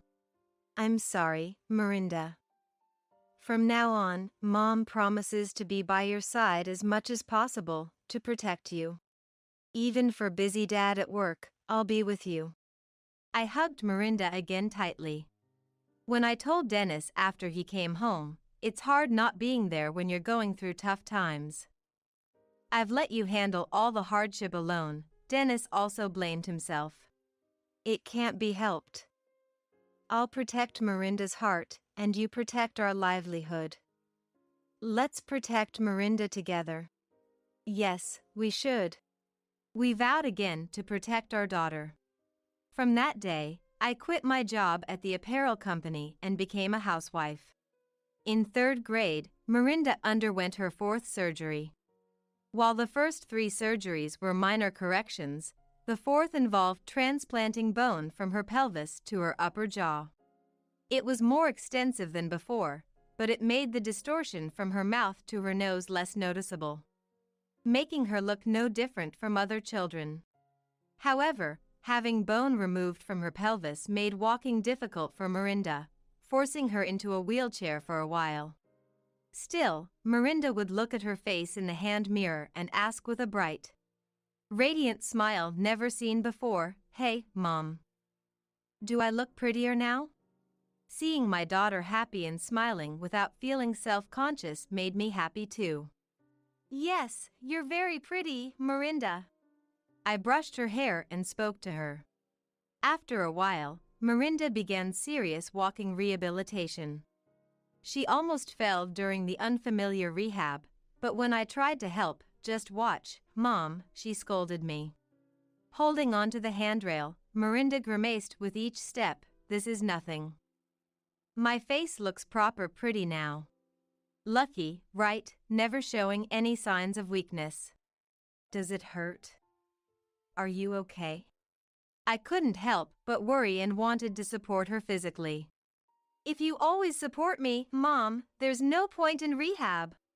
Mirinda laughed shyly. As a result of her positive attitude towards rehab, the pain in her hips completely vanished, and she could walk on her own without needing crutches anymore. 2 years later, Mirinda was in 5th grade. There were still scars on her lips, but they were hardly noticeable and less mentioned. It seems Miranda has grown to like looking at her face in the mirror. Upon waking up, she heads straight to the bathroom and faces herself in the mirror with a smile. She used to dislike even approaching a mirror. The memory of those times feels like a distant past, making me chuckle to myself. I wish I could see Dad. Miranda sighed. Dennis has been on a work assignment far away. We sometimes communicate via video calls, but it's not the same as having him nearby. Sherry said her family is going on an overseas trip. Frederick is going camping. Everyone seems so lucky. Despite it being summer vacation, Miranda lamented not being able to go anywhere due to our circumstances. One day, while we were spending a holiday at home, the doorbell suddenly rang. I'll get it. Miranda stopped her summer homework in the living room and headed to the entrance, as I was busy with household chores and couldn't leave them. What, Aunt again? You came back? I could hear Miranda's displeased voice. How rude. You came back? I'm your aunt, after all. Family can visit as many times as they want, right? Saying so, the visitor entered the house without waiting for Miranda's consent. It's cool here. Revived. I poked my head out from the balcony and welcomed the guest half-heartedly. Welcome, Ensley. The guest was Ensley, Dennis's sister. According to Dennis, after graduating from high school, Ensley worked as an office clerk at a small trading company but ended up quitting within 3 months after being reprimanded by a senior for taking too many days off and getting into a heated argument. Now, she's living back at home. Dad told me she doesn't even bother to look at job ads he shows her. Just throws them on the floor and spends all day playing video games. Dennis complained about Ensley's lack of motivation. Ensley just sat down on the sofa as if it were the most natural thing in the world. As Miranda tried to return to her homework, Ensley, fanning her sweaty shirt front to catch some air, exclaimed, "It's so hot. This weather is absolutely crazy." Ensley loudly exclaimed, disregarding Miranda, who was trying to study. When Miranda frowned in annoyance, Ensley did not miss it. Am I bothering you, niece? She asked with a creepy smile, intentionally disturbing Miranda. Miranda just sighed without engaging, knowing from experience that arguing would only encourage Ensley to be more annoying. Miranda, I'd like something cold. Auntie's thirsty, Ensley said in a cloying voice and hugged Miranda. Please stay away, it's hot. Miranda pushed Ensley away with a calm voice as she tried to lean on her, and Ensley clicked her tongue. What's with you? No charm at all. Eleanor, don't you have something to drink? I took out coffee from the fridge, poured it into a cup, and handed it to Ensley. Could you keep it down a bit? Miranda is studying. I admonished Ensley in a low voice, though I knew it was futile. You know, I always wonder. Ensley looked around the room and poked Miranda's cheek with her finger, asking, why doesn't Miranda study in her own room? Seeing Miranda swat her hand away, Ensley laughed as if amused. To save on electricity. Miranda answered irritably. Saving on electricity. So that's why you're scrimping? Mom isn't working, right? That's why you guys are poor. Miranda slammed her hand on the table in frustration. Don't compare me to someone who doesn't work despite being old enough. Are you talking about me? Wow, Miranda, that's harsh. Your mom doesn't work outside either. Always lazing around at home just like me, right? That's not true. Mom is busy being a housewife. She's always cooking, cleaning, doing laundry. There's a lot to do. She's not lazy like Aunt. Miranda retorted with a firm stance. Really? Even Miranda is being cold to me? Listen, my parents are like, if you want to use the air conditioner so much, pay the high electricity bill yourself. Can you believe that? Living with family and they say that? It's your own fault for not working and just lazing around and playing in your room all the time. Well, it's not like I can pay for that. Going to cafes costs money, department stores are far and a hassle. So in the end, the only place I can rely on is Miranda's house. Despite Miranda's reluctance, Ensley hugged her again. This is how Ensley would come over unannounced, trampling over our lives every time. Even though she's Dennis's sister, I couldn't bring myself to forcefully kick her out. When I consult Dennis, who's away on his own, he says, kick her out immediately. If it comes to it, calling the police is fine. But she's still family, and I couldn't bring myself to do that. Taking advantage of my inability to stand firm, Ensley has been getting increasingly bold lately. Anyway, Eleanor, you've got it easy, right? Because you can just play around at home every day. I'm not taking it easy at all. I snapped back at Ensley, irritated. After engaging more than I should have, I calmed down and realized I shouldn't have. Predictably, Ensley got even more encouraged. It's fine to slack off, right? Just buy whatever you like from the grocery store for meals, and for cleaning, just quickly tidy up the places that catch the eye. That's what I would do, LOL. She suggested I take shortcuts in my role as a housewife. Don't compare me with Aunt. Besides, it's annoying because of her I can't concentrate on my studies. Can you just go home? Miranda protested strongly. Oh, scary. Ensley exaggeratedly shivered. So, Miranda, what have you been studying? Should I help you? I might be able to teach you addition or subtraction. I've already learned that, thank you. Please, just go home. Oh. What's this? Your summer project isn't finished yet. Ensley peered over at Miranda's planner. I remember those days.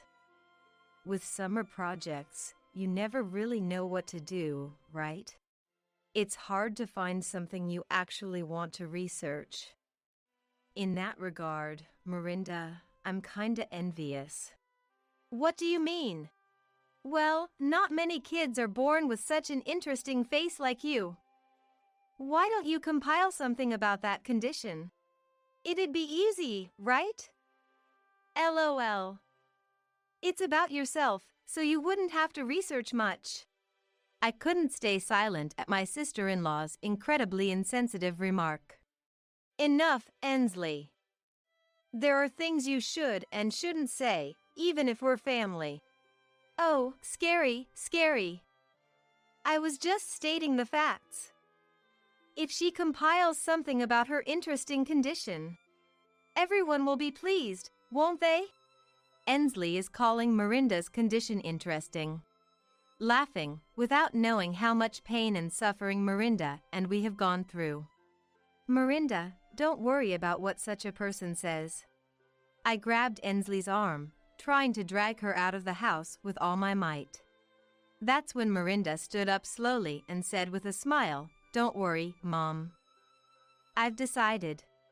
In contrast to me, who was about to explode with anger, Miranda was completely calm.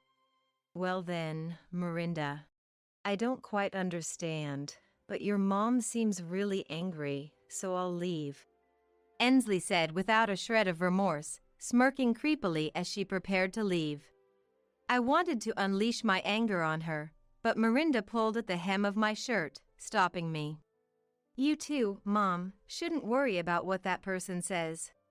Looking at the suddenly quiet entrance after Ensley left, Miranda spoke. She must have some plan in mind. Thinking this, I managed to suppress my anger. 3 months passed. Miranda, it's okay to relax a bit. Saying that, the national newspaper reporter eased the slightly tense expression on Miranda's face. Dressed in new clothes bought for this day, Mirinda smiled with confidence. That's the spirit. You're doing great. Praised by the handsome reporter, Mirinda's cheeks flushed slightly. 3 months ago, I couldn't have imagined Mirinda being interviewed by a national newspaper. The interview took place in a small cafe in the neighborhood, which we had reserved. The owner, who I've known for a long time, whispered to me, "Hasn't Mirinda become quite beautiful?" Indeed, the last time the owner saw Mirinda was before her 4th surgery. As Mirinda's mother, always watching her closely, it was hard for me to notice.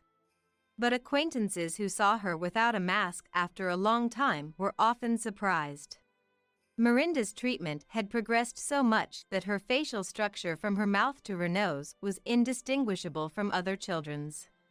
Of course, some surgery scars remained, but they were hardly noticeable unless pointed out. Let's take one last photo. Smile. Prompted by the reporter, Mirinda smiled broadly without her mask. 3 months ago, on the night Ensley left, Mirinda declared to me, "I've decided on my summer project theme. I want everyone to know about me. I'll do what Aunt suggested." She didn't seem bothered by Ensley's words. In fact, she seemed more radiant than before. "Is that okay with you, Mirinda?" I asked. Laughing a little, Mirinda said, "Mom, you're always overprotective. I'm not the crybaby I used to be. This is something I've decided to do myself." Seeing my daughter so full of confidence, I felt reassured. "All right, then I won't stop you. Go ahead as you think is best, Mirinda." "Okay, got it." From that day, Mirinda began to confront her condition of cleft lip and palate again. Shortly after starting elementary school, she had been teased by classmates about the shape of her nose and mouth. Suffering in silence because she couldn't tell her parents. She compiled the numerous surgeries she underwent and the teasing into a booklet, including photos from those times. There's one photo that is particularly meaningful to me. It was taken the day Mirinda first opened up to us about the mean things said at school. Although she protested, "No, don't take a picture," I took it anyway.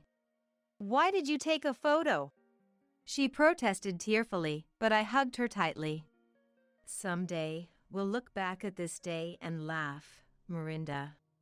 At the time, Mirinda couldn't understand and just cried out of frustration. Afterward, we discussed why people hold such prejudices. We concluded that prejudice stems from ignorance. Indeed, cleft lip and palate is a rare condition, affecting 1 in 1,000 people. But with ongoing treatment, one's appearance can become indistinguishable from others. We hoped that more people knowing about the condition and its treatment would reduce the instances of patients being viewed strangely. That became our family's unified wish. In advancing her summer project, Mirinda set up a special website and conducted a survey for children suffering from the same condition and their parents. This revealed that other families, like ours, were troubled and pained by prejudice. Good luck, Mirinda. You're very brave. If there's anything we can do, just let us know. I realized Mirinda had many supportive comrades suffering from the same condition.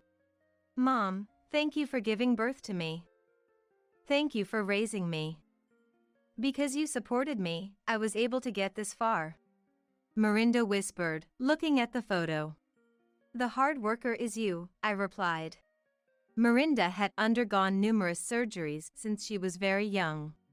Especially the 4th surgery, which involved transplanting bone from her pelvis to her upper jaw, was the most challenging, leaving her unable to walk on her own for a while, but she never complained. She is truly a strong child. Of course, I feel like hiding my face with a mask. But I've come to think that this unique aspect of mine could be considered cool. Mirinda said confidently. A month after summer vacation ended, Mirinda came home from school and said, "Look. My summer project was highly praised at school, and I was awarded this certificate. She showed me the certificate, breathless and sweaty from her excitement. My friend said I was cool. Mirinda happily shared her school experiences. A month after that, a newspaper company contacted us for an interview. I read the interview article. Mirinda, you're amazing. Mirinda's article was published in a national newspaper, catching the eye of Dennis, who was on a work assignment. He immediately video called us.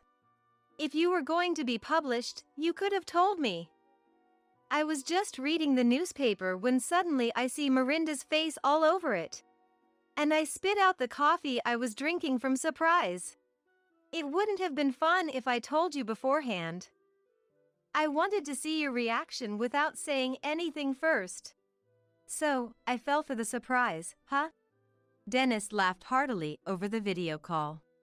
Mirinda peeked out and said, "Are you happy to see your daughter's face after so long, Dad?" Well, yes. But you really gathered courage to compile something about your condition, didn't you?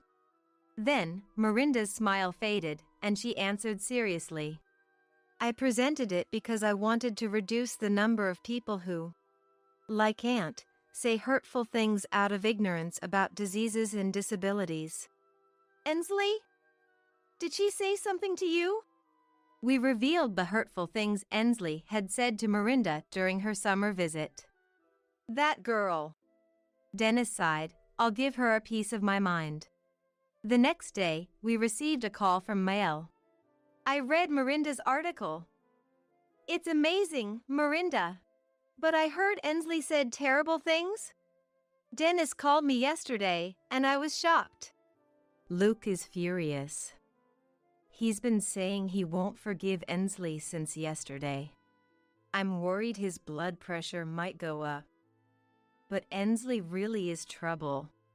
Mael said, promising to make Ensley apologize soon. A few days later, Ensley came to visit as promised. Are you there? If you are, come out already. She banged on the door so hard I worried it might break, not seeming like she came to apologize, but rather irritated. When I went to answer, there stood Ensley, looking devilish. What are you doing on your own? She protested, not apologizing but complaining instead. I had no idea why Ensley was so angry. When I remained silent, thanks to your daughter stirring things up, I got yelled at by my parents and bro. Now I feel uncomfortable at home. How are you going to take responsibility? She demanded. Apparently, Ensley had been severely scolded by my in-laws and Dennis because of Mirinda's project. But I thought it was all Ensley's fault. Unable to hold back my anger at Ensley's lack of remorse, I exploded. Enough, Ensley. If you're not here to apologize, please leave. I finally let out the anger I had been holding back, even to Ensley, who kept repeating her arrogant attitude.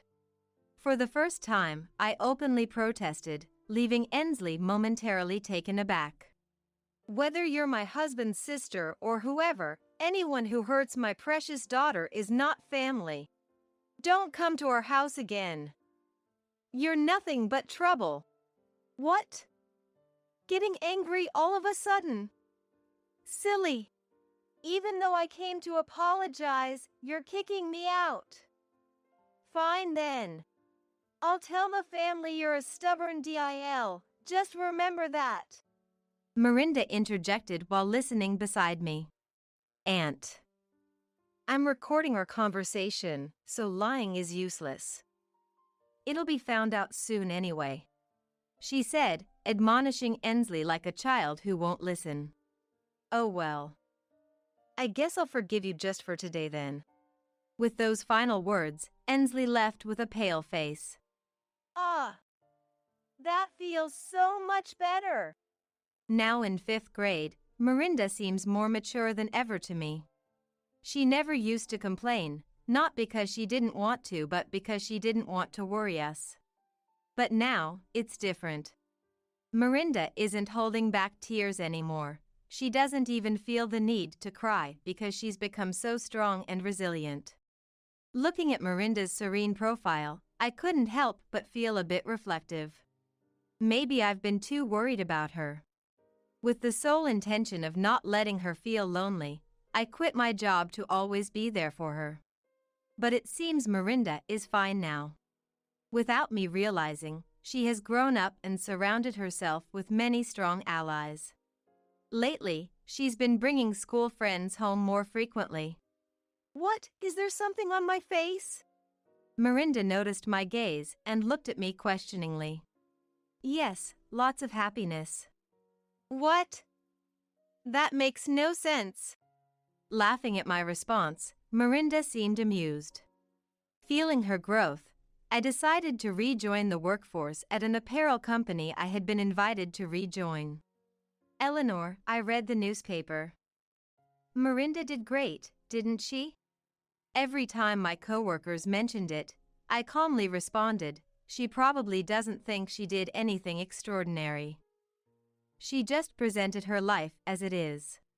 One evening, Miranda shared her future dreams with me. I want to become a doctor. To help children and families suffering from diseases and disabilities like mine. Facing myself through my summer project made me think that. And I've been thinking lately, there are people who can't run fast, those who struggle with studies. Tall people, short people. My condition is just another trait among those. Hearing her aspirations, I felt hopeful for her future. Oh, and by the way, a boy in my class told me he likes me. Miranda casually mentioned her dream and then shared this news. Reporting this to Dennis via video call, he panicked. What? Isn't it too early for her to be in a relationship? Hey, are you okay with this? Calm down, my dear husband. I calmed down the frantically panicking Dennis. The fact that a boy confessed to Miranda probably means that the kids around her have stopped caring about her condition. As for Ensley, I heard she was kicked out by Dennis and the in-laws. Ensley, who had been lazing around at home every day without working part-time, finally decided to become independent after losing financial support. In reality, she had no choice but to do so. Now, she struggles with living alone in a small, old apartment, earning a little from part-time work. The wish Miranda had for her summer project, to reduce ignorant and hurtful comments about diseases and disabilities, is also my wish. Of course, 1 or 2 actions alone won't change the world. But that's exactly why we, who know the struggles and pain, must continue to spread the truth to the world. I vowed in my heart to continue watching over Miranda, ensuring her growth isn't hindered. Dennis has decided to return from his assignment. Dennis convinced his boss to allow him to work predominantly remotely. I won't let you two feel lonely again, he said. But then, you came back because you're worried Miranda might get a boyfriend, aren't you? That's not the case, Dennis awkwardly responded. Anyway, we're back to living happily and closely as a family of 3. A family that's always full of laughter, our pride and joy. Oh, you're the famous photographer. Are you here for a shoot today? The woman in front of me stared at me excitedly. She, whom I met at the beach during clamming season, seemed to know I was a photographer. Despite being busy playing in the sand with her family of 3, she listened to my story with great interest. It's deeply moving to recall my early days as a photographer, when I struggled to gain credibility and couldn't get any assignments. When I told her I was here for a shoot, she eagerly volunteered to be my subject. But could you please make sure not to show my child's face? She said this, pointing to a cute little girl. The girl, about 2 or 3 years old, looked at us with wide, round eyes. Of course. What about you? As I asked, the father looked pale and darted his eyes around, repeating vague responses. It's understandable, I guess. After all, the father building a sandcastle with the girl is my husband. My name is Sophia. A 30-year-old freelance photographer. Most of my work involves school events and weddings in the area. I capture moments brimming with smiles and friendship, sharing them through my photos. It's not just about taking pictures, but about capturing people's memories and emotions, sharing happiness. Capturing these joyful moments of people is my job and my passion. But my life's shutter stopped in an instant due to an unforeseen event. My husband, Oliver, was a busy businessman. Involved in developing leisure facilities and tourist spots, he traveled all over the country. Though we rarely had time together, the moments we shared were special. Even the briefest times with him, his smiles were what kept me going. I never intended to quit my photography. We promised to support each other, build our careers, and got married. I took the opportunity to work style from traveling around the countries to work from home. Starting with posting landscape and permitted portraits on social media. As virtual galleries and online exhibitions expanded my reach, not just among publishers and peers but also among a general audience, my followers rapidly increased. On social media, where I could do live streams, I began to earn from talking shows and explanations about my photographs. It was fulfilling and enjoyable that I told the backgrounds or discussed techniques sharing my photos. Steadily growing my followers, I balanced outdoor shoots with social media promotions. Oliver was still constantly on business trips. I inevitably spent more time with my in-laws, James and Emma, who showed interest in my social media activities. Teaching them how to use smartphones and social media, we grew closer, and they often tuned into my photos and live streams. Both are wonderful people who ensure my fulfilling days. The company kept me from feeling lonely while my husband was away. However, there was a significant void in our lives. We couldn't have children. Despite numerous tests, it just wasn't happening. As we both wanted kids, we were upset because we just couldn't seem to have a baby for years. And it started affecting us. Oliver, who once supportive, grew tired of the financial strain and frequent hospital visits, and became increasingly discouraged about infertility treatment. At that time, his project enters the climax, so he stays away from home for days, traveling around the countries. It was clear that his focus shifted from our childlessness to his challenging work. His concern for my inability to conceive diminished, replaced by work talks. I felt lonely but tried to understand his busyness. Yet, no matter how understanding, we weren't emotionally close. Yesterday, I had a meeting with a client, and it looks like a new project is starting. I'll probably be away for a while starting next week. He said this, taking shirts and other laundry from his large suitcase. I had just gotten back home, but still, I hurried to start the washing machine for them. Oliver, when he runs out of clean clothes, rather than doing laundry or sending them for cleaning, he just buys new shirts. He says it's faster and foolproof, but I prefer to save where we can. So, what about the hospital? That's impossible. I have to go too, right? I can't take off work, and next week is a no-go for me. I sighed softly, making sure my husband couldn't hear. I had made a hospital appointment, but there's nothing I can do if he's out on a business trip.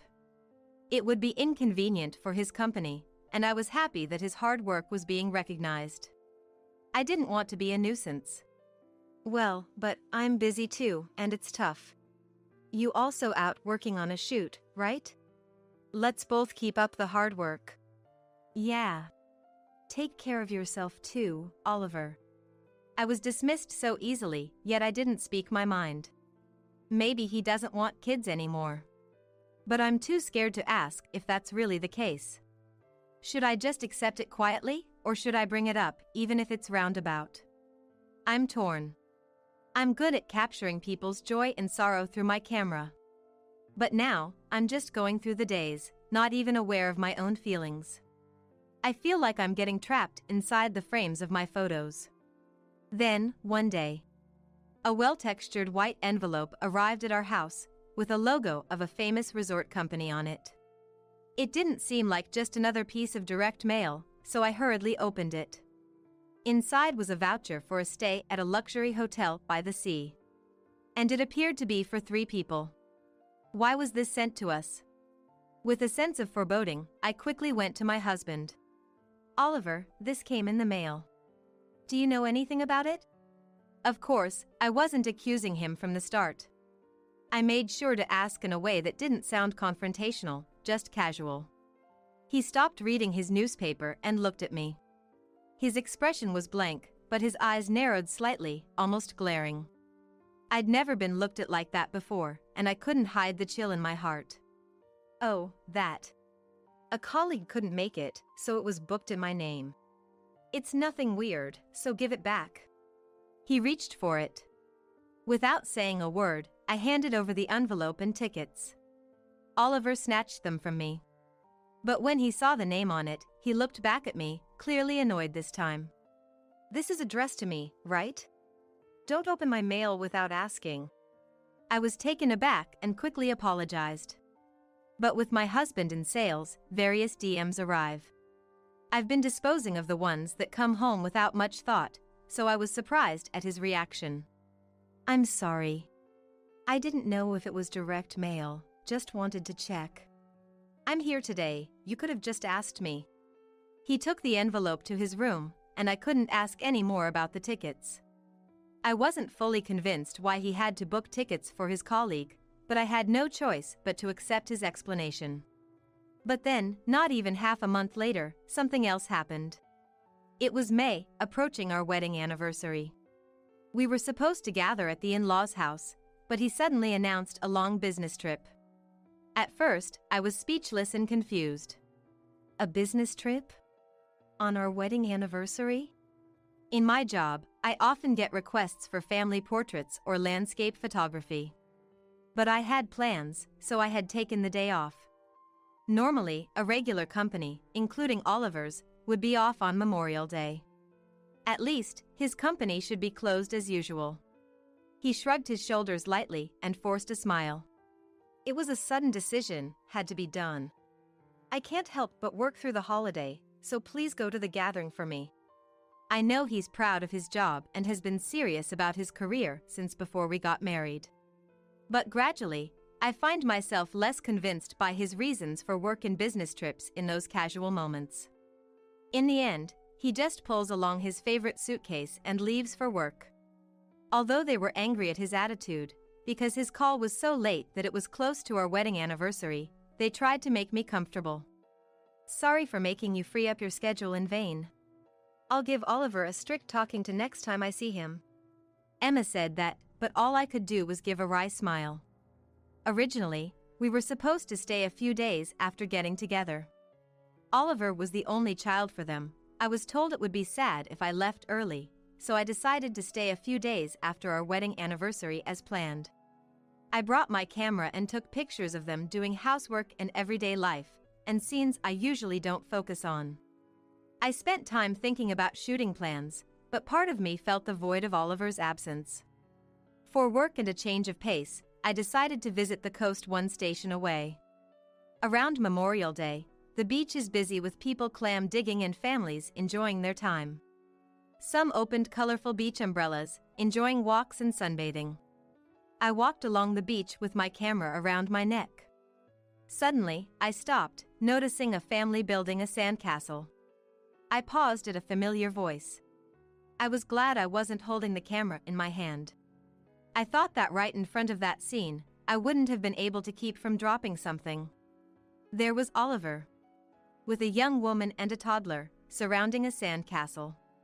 They looked like a happy family, gathering white sand and shells. I couldn't believe my eyes.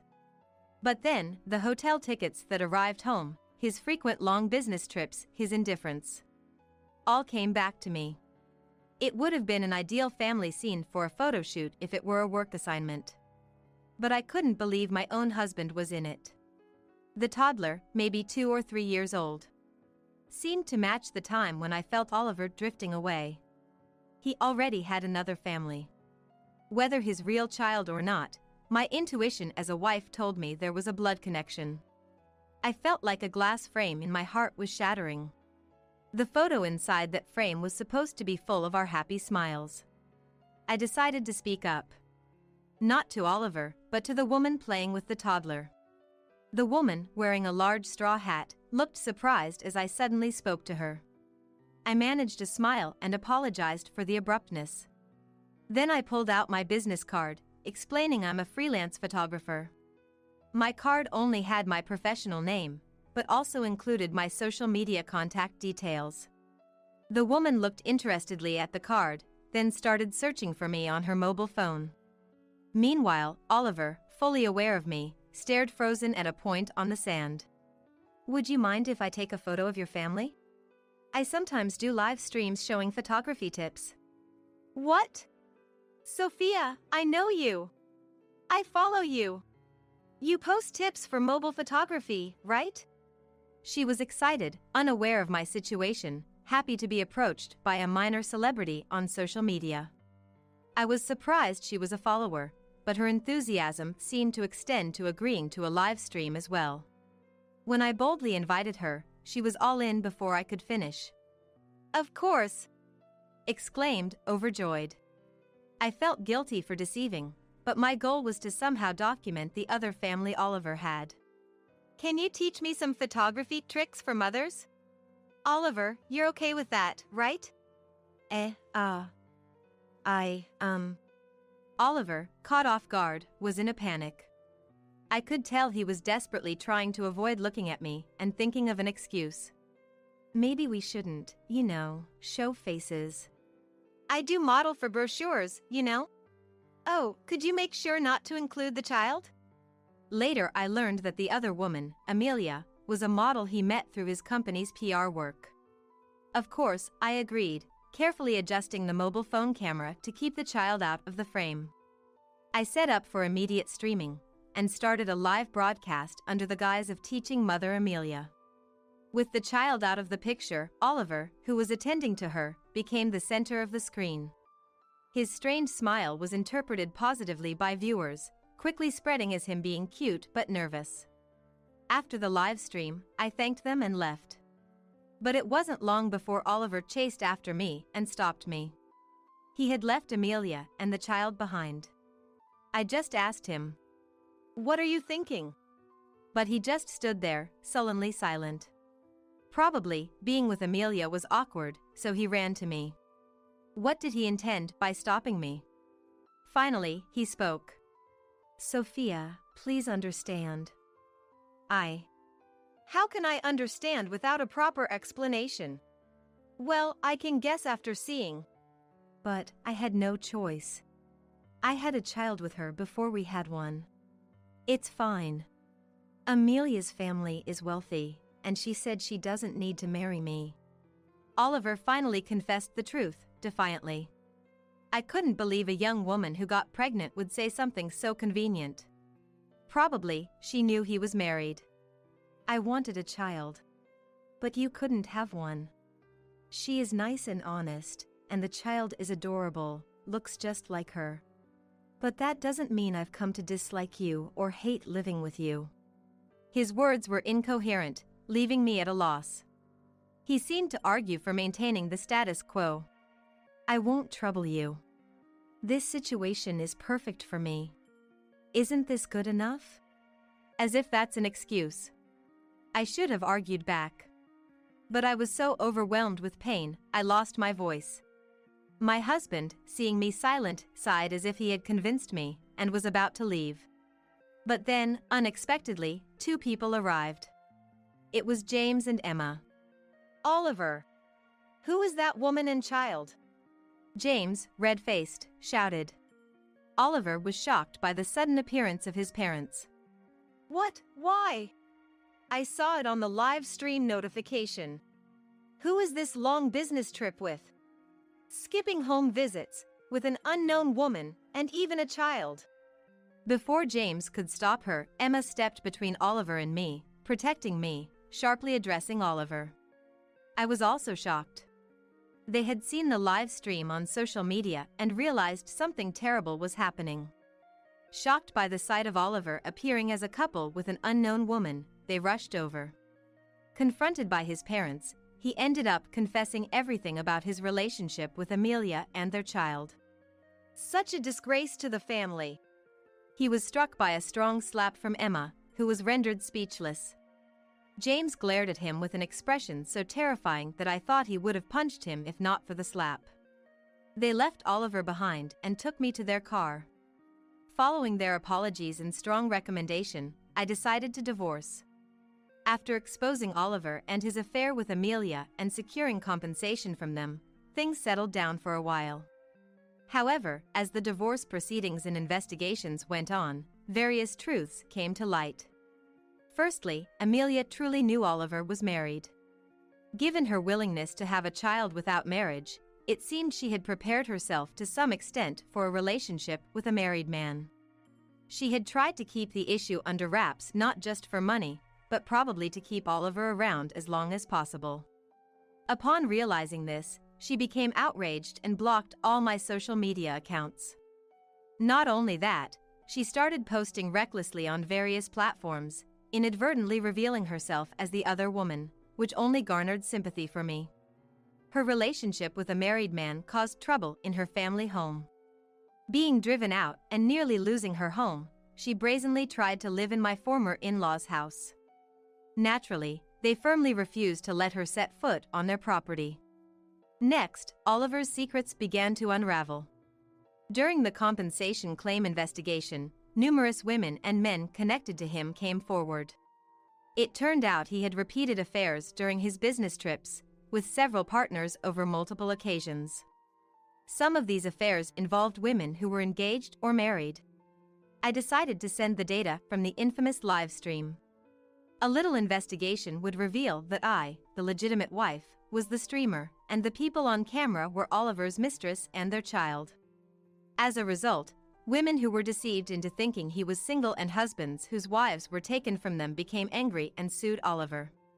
He faced lawsuits from many people, including me, with no choice but to accept them all.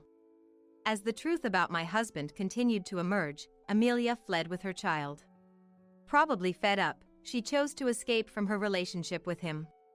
The turmoil she caused on social media calmed down, and her accounts disappeared, so I decided to let her be. However, considering her nature of boasting about affairs on social media, it was unlikely she would just disappear. Sure enough, Amelia started posting under a completely different account. But her posts, portraying herself as a tragic heroine, were quickly identified and sparked outrage. Subsequently, she would delete her account when things got bad and create new ones, like a phoenix rising from the ashes. Abandoned even by Amelia, Oliver apparently turned to his parents in the end, but their learning about his multiple affairs infuriated them further. Without any apology and only asking for help because he was in trouble, the parents-in-law decided to sever ties with their son. After the infidelity scandal, Oliver was burdened with a significant amount of compensation. As legal proceedings progressed, inquiries from mistresses and their husbands poured into his company, complicating the situation further. Worse still, this wasn't the worst outcome. His face being exposed on social media and the revelation of a child from an affair was an unprecedented scandal, especially since it happened during a business trip. The information spread quickly, and comments of shock and anger flooded related facilities and reviews associated with his company. The drop in trust due to the scandal spread both internally and externally, prompting the management to feel a sense of crisis and rush to devise strategies. However, not being familiar with crisis management, they were forced to hastily consult experts and develop communication strategies. Meanwhile, they instructed employees to provide accurate information, desperately trying to quell the confusion. The scandal led to numerous inquiries and criticisms from both inside and outside the company, rapidly tarnishing Oliver's reputation. He became an outcast at work, completely isolated within the company. In an uncomfortable atmosphere, the company soon wished for his resignation, and Oliver had to look for a new job. He was competent and had good sales performance. Preferred by older generations who don't use social media, he quickly found a new job. But human nature doesn't change. In less than 6 months, he was rumored to have made advances on the manager's wife and tried to expense motel charges from a business trip. He was fired and, even after joining new companies, kept causing troubles in his relationships and getting dismissed. After repeating this cycle, he is now hopping from one industry to another, being driven out from everywhere. Meanwhile, I maintained a relationship with my parents-in-law even after the divorce. Thanks to their care, I have been living peaceful days. It's because of their support that I was able to start anew after my relationship with Oliver ended. For a while after the divorce, I found it painful to take photos of children. Even though they got hurt betrayed by their son, they made an effort to show their good relationship and supported me. They helped me realize that my relationship with Oliver wasn't everything about marriage. They cared to give me the strength to believe again. One day, I captured a photo of my parents-in-law talking peacefully. I plan to feature this photo in my next online photo exhibition. They were quite embarrassed, but I think they'll be happy in the end. Are you trying to ruin our wedding? It's not like that. I just wanted to say that you're spending too much money unnecessarily. I know you are poor, but Ryan is going to be the next president of the company, right? He doesn't need to worry about money. Even if he is the next president, this is too much. That's not true. I just wanted to see your happy face, and when I told Ryan that, he was willing to do anything I said. What? It seems he really likes you. He generously spent money whenever it was for you. Her words hit me like a stab with a knife. As I looked at her face in surprise, and she looked back at me with a sly smile. You took advantage of his feelings for me. Anger welled up inside me. To that, Jessica added another shocking statement. So what? If you're going to complain more, can you please leave? We don't need a low-educated, poor mother. Please don't associate with us ever again. Her words, filled with a sense of superiority, rapidly fueled my anger. I won't forgive this. Enjoy your triumph while it lasts. As she walked away looking down on me, I stared at her back, making a firm resolution to attend the reception. My name is Amy. I was widowed and now live with my son Ryan. My parents' home was poor, so I started working right after graduating from junior high. Later, I met and married a man who started his own company. Decades later, even when my husband's business stabilized and we had more financial freedom, my habit of saving remained, and I still live that way today. Neither my husband nor Ryan ever spoke ill of my frugality. Instead, they accepted it and joined me in being economical. Ryan, with his generous nature, even now as a working adult, accepts my frugality without complaint. After my husband passed away, the company is now led by my brother-in-law, Dylan, as the president.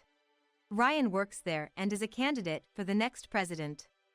Despite this, he hasn't let it go to his head and continues to live as usual. He, whom I raised alone after my husband's death, is my pride and joy.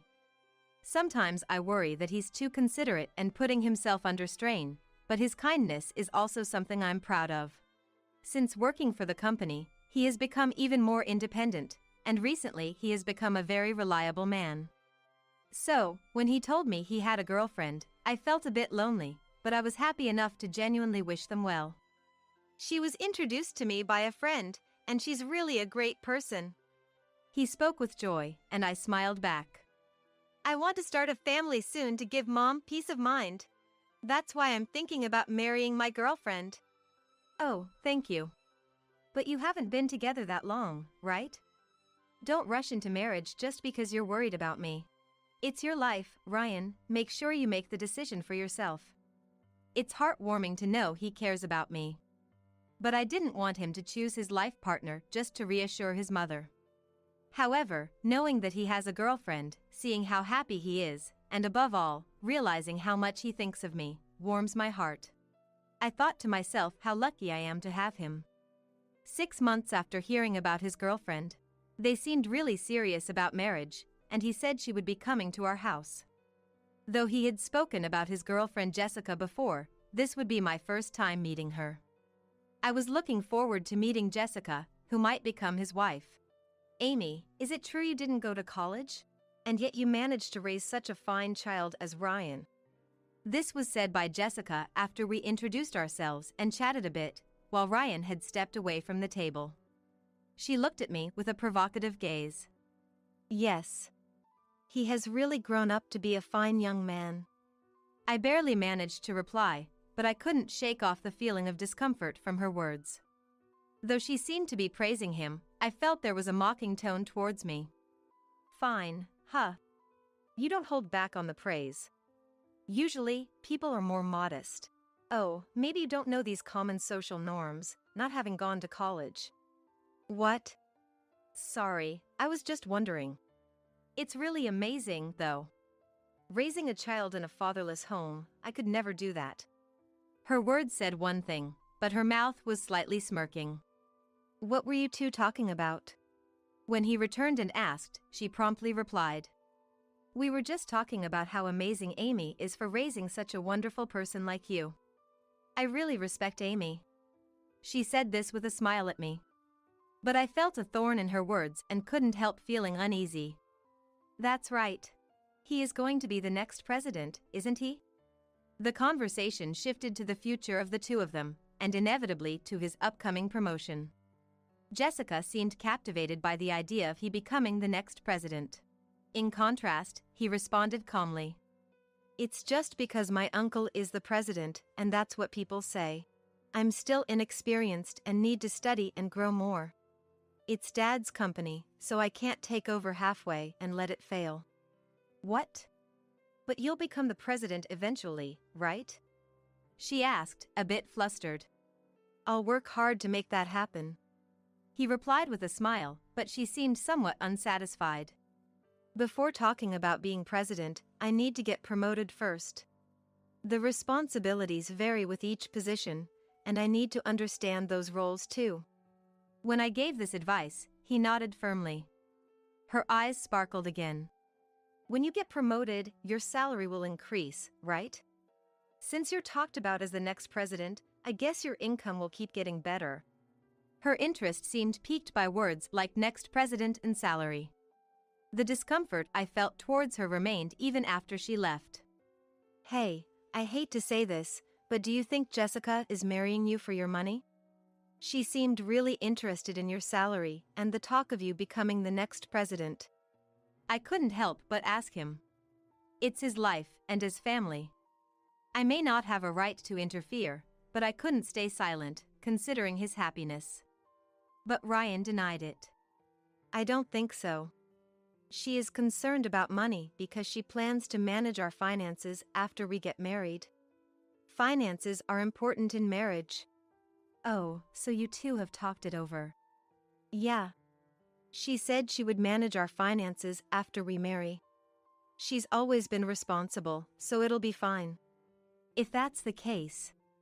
Mom, I'm 28 now. I'm an adult, so don't worry about me that much. His smile swept away my worries. Seeing his expression, I came to a realization. Maybe I was just feeling something like jealousy towards her. Is this how a mother feels when her son is getting married? That thought strangely made sense to me. But I would later realize that this idea was a mistake. A year after meeting Jessica, their wedding is today. I don't know any details about the wedding. She asked me not to interfere too much. Indeed, the wedding is about the two of them, and it's an important event for their future married life. I decided to quietly watch over them and looked forward to this day. But, when I arrived at the venue, I was so surprised that I was rooted to the spot. Because the rented venue was decorated so lavishly, it was beyond what ordinary people could afford. In the waiting room, there was a quiz corner where guests could guess the color of the dress Jessica would wear for her dress change. I had seen such features in weddings before, but there was one clear difference this time. There were 2 dress changes, and the dresses were in 2 different colors. Furthermore, the menu listed ingredients that were extravagantly high-end. Even the entertainment included a professional magician. I had attended many weddings, but this was the first time I saw one so luxurious and obviously expensive. I never imagined experiencing this at my own son's wedding. It was just too much. Feeling anxious and worried about their wedding, I decided I had to talk to Ryan and headed to their waiting room. Then I saw Dylan and Jessica. She was humbly and politely responding to Dylan's congratulations. Thank you so much. Please continue to look after him. I'll do my best to support him too. Of course. We have high hopes for him. I'm counting on you as well. Yes, I'll do my utmost. As she smiled at me, Jessica's expression turned scornful in an instant. Feeling uneasy, I hurried over to her. Then I asked about the situation. Jessica, it's been a while. You told me not to interfere too much, so I've been quiet, but isn't this too extravagant? One dress change is enough. The wedding should be more modest. While I was flustered, she looked relaxed and unapologetically replied, "It's already decided. Bringing it up now is troublesome." My mind went blank, unable to find words. She then looked at me with the same provocative eyes as when we first met. Are you trying to ruin our wedding? It's not like that. I just wanted to say that you're spending too much money unnecessarily. I know you are poor, but Ryan is going to be the next president, right? He doesn't need to worry about money. Even if he is the next president, this is too much. That's not true. I just wanted to see your happy face, and when I told him that, he was willing to do anything I said. What? It seems he really likes you. He generously spent money whenever it was for you. Her words hit me like a stab with a knife. Shocked, I looked at her face, and she was giving me a disdainful look. You took advantage of his feelings for me. Anger welled up inside me. To that, she added another shocking statement. So what? If you're going to complain more, can you please leave? We don't need a low-educated, poor mother. Please don't associate with us ever again. Her words, filled with a sense of superiority, rapidly fueled my anger. I won't forgive this. Enjoy your triumph while it lasts. I, seething with anger but resolute, stared at her back as she walked away, looking down on me, and then I joined the reception. May I now have Amy, the mother of the groom, come forward? The MC announced, guiding me to the microphone. I knew I had to give a speech, as Ryan had informed me beforehand, but it seemed Jessica was unaware. The situation was different from what I had imagined. Jessica, who had told me to leave, was now silently exuding a disgruntled aura as I, who she told to leave, was about to give a speech. Thank you all for joining us today to celebrate the marriage of Ryan and Jessica. Ryan and I have always supported each other throughout our lives. I began my speech, sharing my thoughts about Ryan. After narrating old episodes, I continued. However, it seems that from today, I must let go of him. Therefore, I am firing him. The room erupted in murmurs. Dylan, along with other company attendees, looked shocked and confused. The noise in the room grew louder. Among them, Jessica was the first to speak out. Fired? What are you talking about? Amy, who isn't even part of the company, can't make such decisions. You should think before you speak. Even as a mother, there are limits. Jessica, what are you saying? I am firing Ryan. You said you didn't need a low-educated, poor me, and told me to never associate with you again. Moreover, it seems you were only after his money. And Ryan, choosing someone like you, I can't trust him anymore. That's why I am firing him. My words intensified the murmurs in the room. Jessica, her harsh words exposed, turned red-faced. Ryan, glaring at her, questioned.